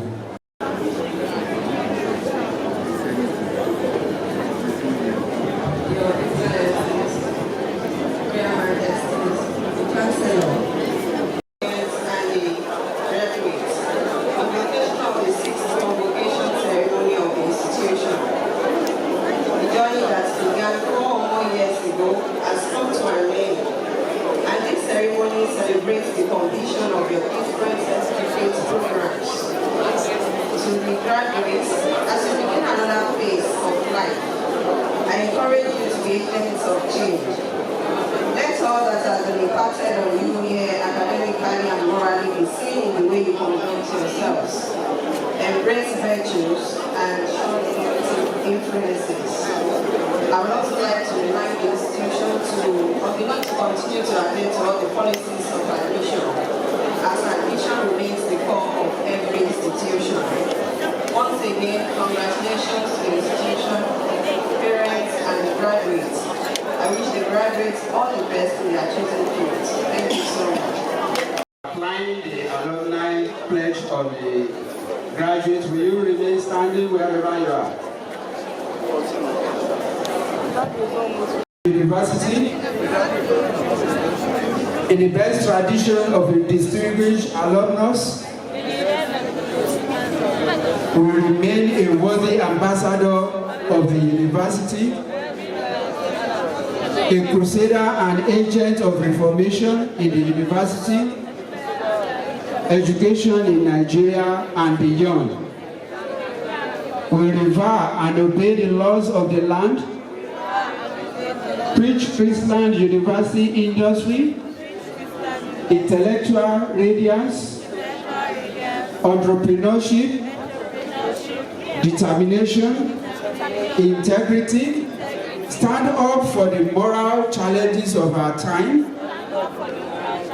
invest financially in my alma mater, employ Christian University teachings to create value in all my pursuits, endeavors, progress, and for the greater glory of my alma mater, my country, and humanity.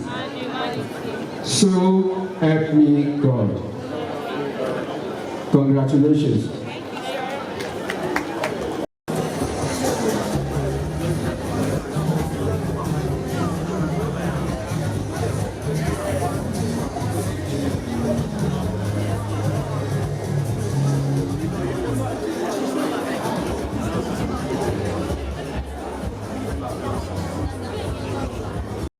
University in Lorry, Best University of Technology.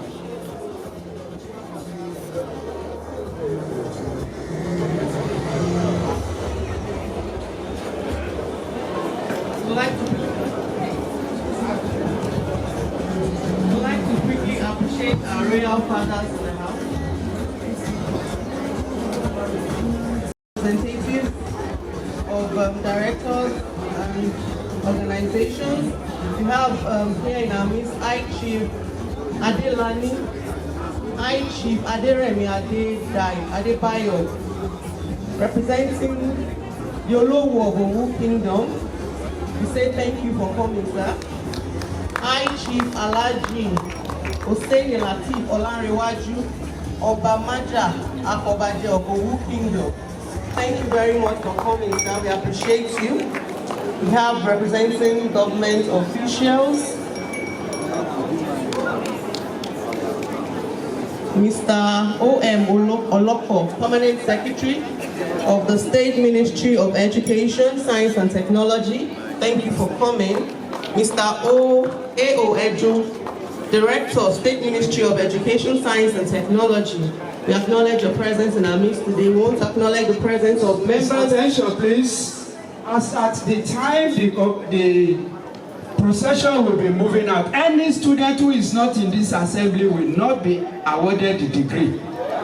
If you are not in this assembly, as at the time procession is moving out, you will not be awarded your degree. Venerable Dr. Bandele Okunuga, Member of Governing Council, thank you very much for coming, sir. We have Professor Eyumi Falayin, Member Governing Council, Chrisland University. Thank you for coming, sir. Professor Oluyemisi Bangboshe, SAN, Member Governing Council. Thank you, ma, for coming. Professor Emeritus Joshua Isiku, Member Governing Council. Thank you, sir, for coming. Would like to appreciate the Deputy State Commander for Ogun State Command from NDLEA, Madam Eukaria. Thank you very much. The ACGN, Mohammed Bashir Ibrahim, that's Deputy Director, Drug Demand Reduction Directorate. We appreciate you. Commander Mrs. Prince Bashir from NDLEA, we appreciate you so much for coming. It's been a very long day and we have come to the end of this awesome ceremony. But we would like to specially thank and recognize the presence of the husband of our Vice Chancellor, Right Reverend Collins Olufemi Babalola, Bishop of Ajay Crowder Diocese, is saying, ladies and gentlemen, we would like to sincerely acknowledge the presence of Mrs. Owolabi and her husband, Member Governing Council, Chrisland University. Thank you very much for coming, sir, and now we appreciate you for staying with us. Thank you. Professor Falus is also in our midst. Thank you so much for coming, sir. We appreciate you, ma. Thank you, ma. We do sincerely appreciate every single person. And we want to say to our parents, a very wise man once said, your greatest contribution may not be in what you have done or achieved, but in whom you have raised. You have chosen this path and you have proven it today by seeing these your children to these very historic events in their lives, and we say thank you. To our graduates, this is just the dress rehearsal for the real life. Go and shine your light. Can we have you now? Let's go. Please push your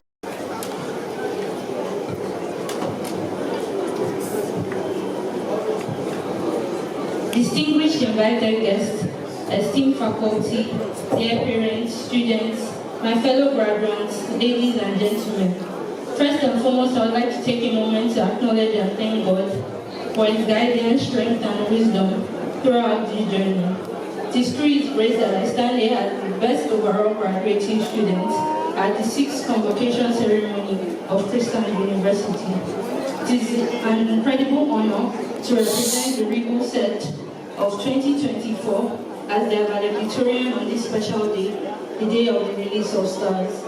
I would like to express my deep gratitude to the Board of Trustees, Governing Council, Senate, and the staff of Chrisland University for providing an enabling environment for us to grow and learn. Your dedication has been instrumental to our success. I extend my heartfelt gratitude to the Chancellor, High Chief Dr. Mrs. Winifred Awoshika, OON. Our wavering commitment to the establishment of Christian University has been nothing short of inspirational. I also extend my profound appreciation to our esteemed Vice Chancellor, Professor Chinedum Peace Babalola, FAS, FAAS. Our exceptional achievements in the academia are a source of inspiration, and our commitment to our personal and intellectual growth has created an environment where we are felt nurtured and empowered to reach our full potential. To my esteemed educators, Mrs. Tolulope Aluko, Dr. Winifred Odega, Dr. Adedoyin Bonyola, and Dr. Samson Aberitimi, thank you for your guidance and your support. I also want to acknowledge the past heads of Department of Psychology, Dr. Modupe Akindeko and Professor Shingu Balogun, whose foundational work has contributed immensely to our success today. I am deeply grateful to the current head of the department and the Dean of the College of Arts Management and Social Sciences, Professor Benjamin Oli, for his unwavering support and commitment to the students in our department. My appreciation also goes to the academic and non-academic staff members across departments of Christian University. As I stand here today, I can't help but reflect on how far we have all come, both as individuals and as a class. When I first arrived at Christian University in 2020, I was fresh out of secondary school and felt completely out of my depth. The challenges ahead felt overwhelming, and I wondered how I would adapt to my new environment. I still remember those early weeks waking up extra early, determined to not miss any classes, and wondering how I would cope with the pressure of university life. Despite the uncertainties, I was driven by a clear vision of what I wanted to achieve. Christian University taught me the importance of hard work and resilience, showing me that no matter where you start, growth is always possible. It wasn't just the academic lessons that helped me, but also the sense of community that surrounded me. The support from study groups, roommates, and friends became essential in my journey. Through this connection, I realized that none of us is truly on this journey alone. Throughout our time here, we've all faced challenges and celebrated victories, whether it was long nights before exams, balancing school with personal commitments, or the joys of achieving our goals. At this point, I cannot help but reflect on the incredible friendships that have enriched my years at Christian University. To my dear friends, thank you for your support and countless memories that have made this journey all the more meaningful. This speech would be incomplete if I did not express my deepest appreciation to my parents, Mr. Ade Tokumbo and Mrs. Olufumilola Omode. Your love and unwavering belief in me has been my anchor. I thank you for your sacrifices, commitment, financial support, emotional backing, and spiritual guidance. Every word of encouragement, every conversation during my moments of doubt, and your constant presence have shaped who I am today. I will not be here without you. To my fellow graduating students, congratulations on these incredible achievements. Today marks not just the end of an era, but the beginning of new opportunities. We are equipped with the knowledge, skills, and confidence to make a difference in the world. Let's take the lessons we've learned and strive to impact our communities positively. As I conclude, I encourage all students to embrace every opportunity that comes your way. Stay curious, ask questions, and never stop learning. Finally, to the Vice Chancellor, on behalf of all graduates, I want to assure you that you are releasing us as stars today, and we shall continue to shine brighter and brighter. Thank you all for your kind attention. May God bless us all. Thank you very much. Let's put our hands together for our valedictorian of the day.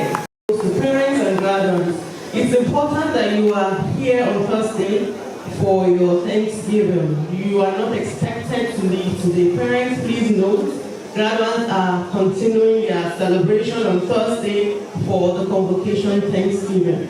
The 6th Convocation Ceremonies, Awards of First Degree. and presentation of prizes.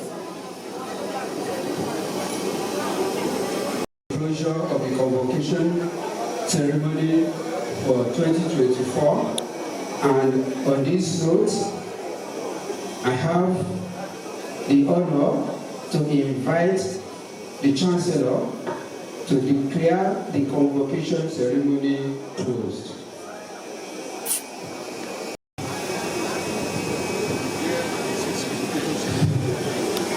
I declare the sixth convocation ceremony of Christian and the award of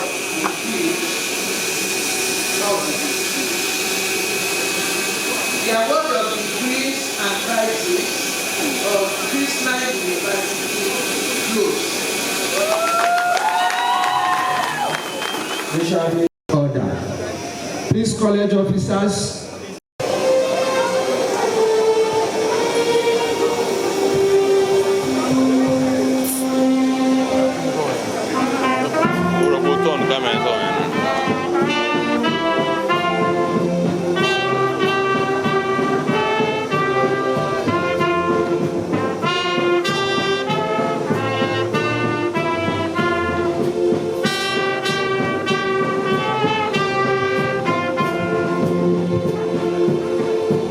Let's take one stanza of each anthem, please.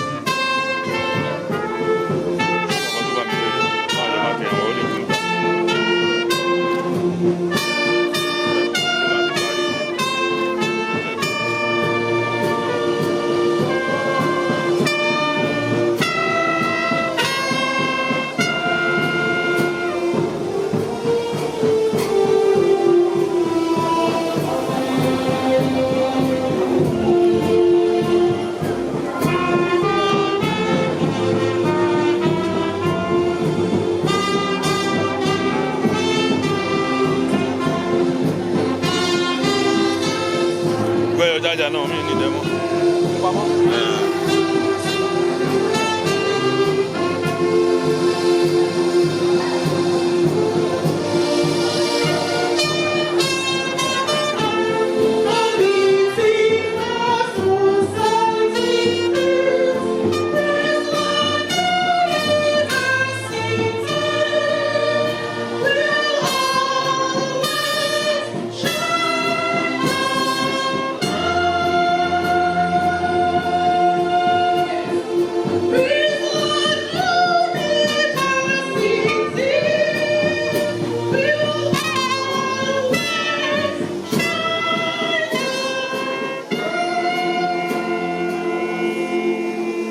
The national anthem.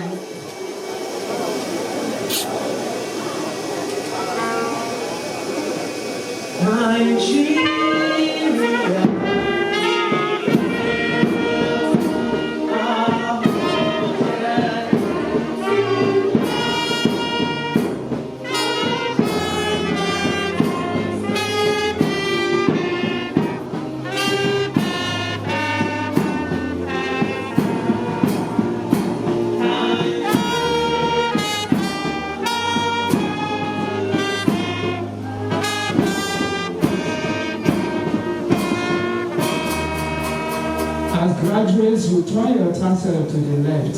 Please do that now. Thank you.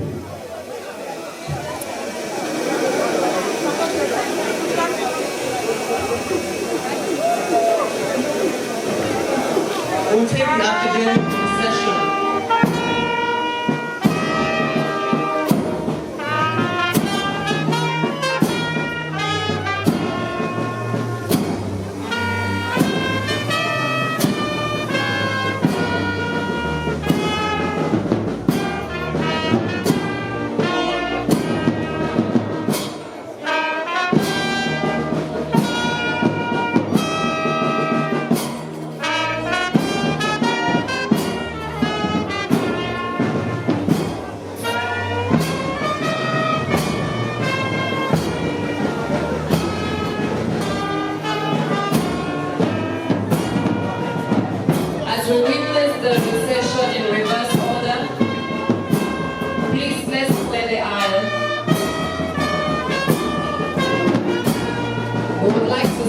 thank you again for coming.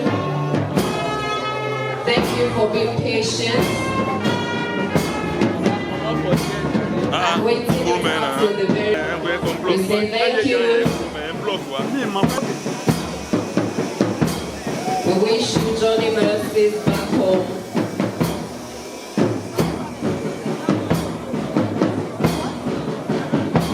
Till this time next year, when we'll be releasing another set of stars. Keep safe, keep shining the light.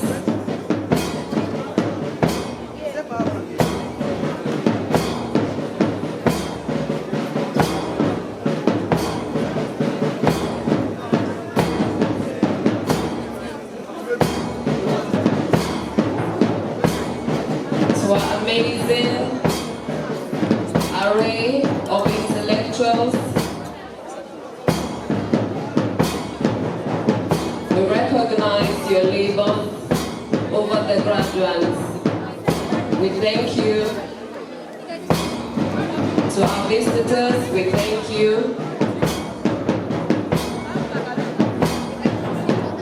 The Board of Trustees, the Governing Council, we appreciate you.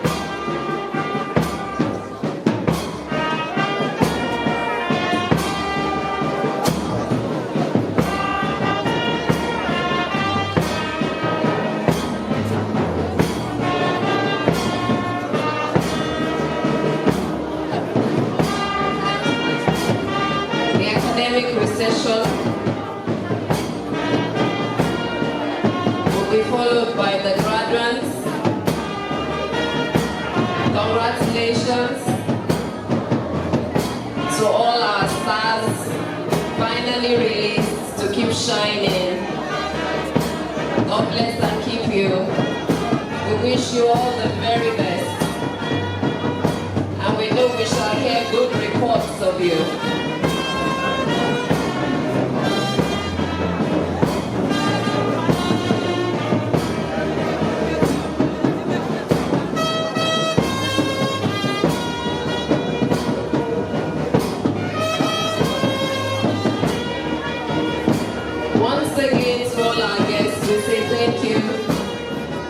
It's been a beautiful, exciting day.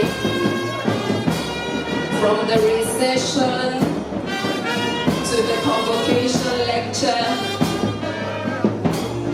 to the amazing speeches by the Chancellor, Pro-Chancellor and Vice-Chancellor, to the presentation of prizes and awards, to the speech by the valedictorian, to the oath taken by the alumni. It's been an exciting and inspiring day.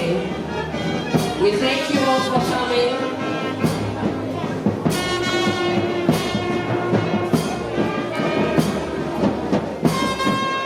And we pray that God will bless you and replenish your pockets.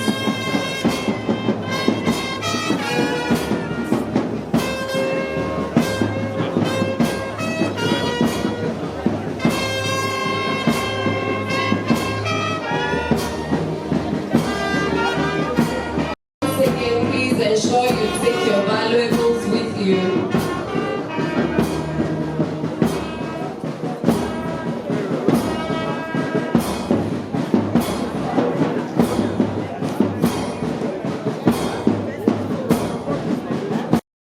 Christian University, Abeokuta. It's a wrap, ladies and gentlemen.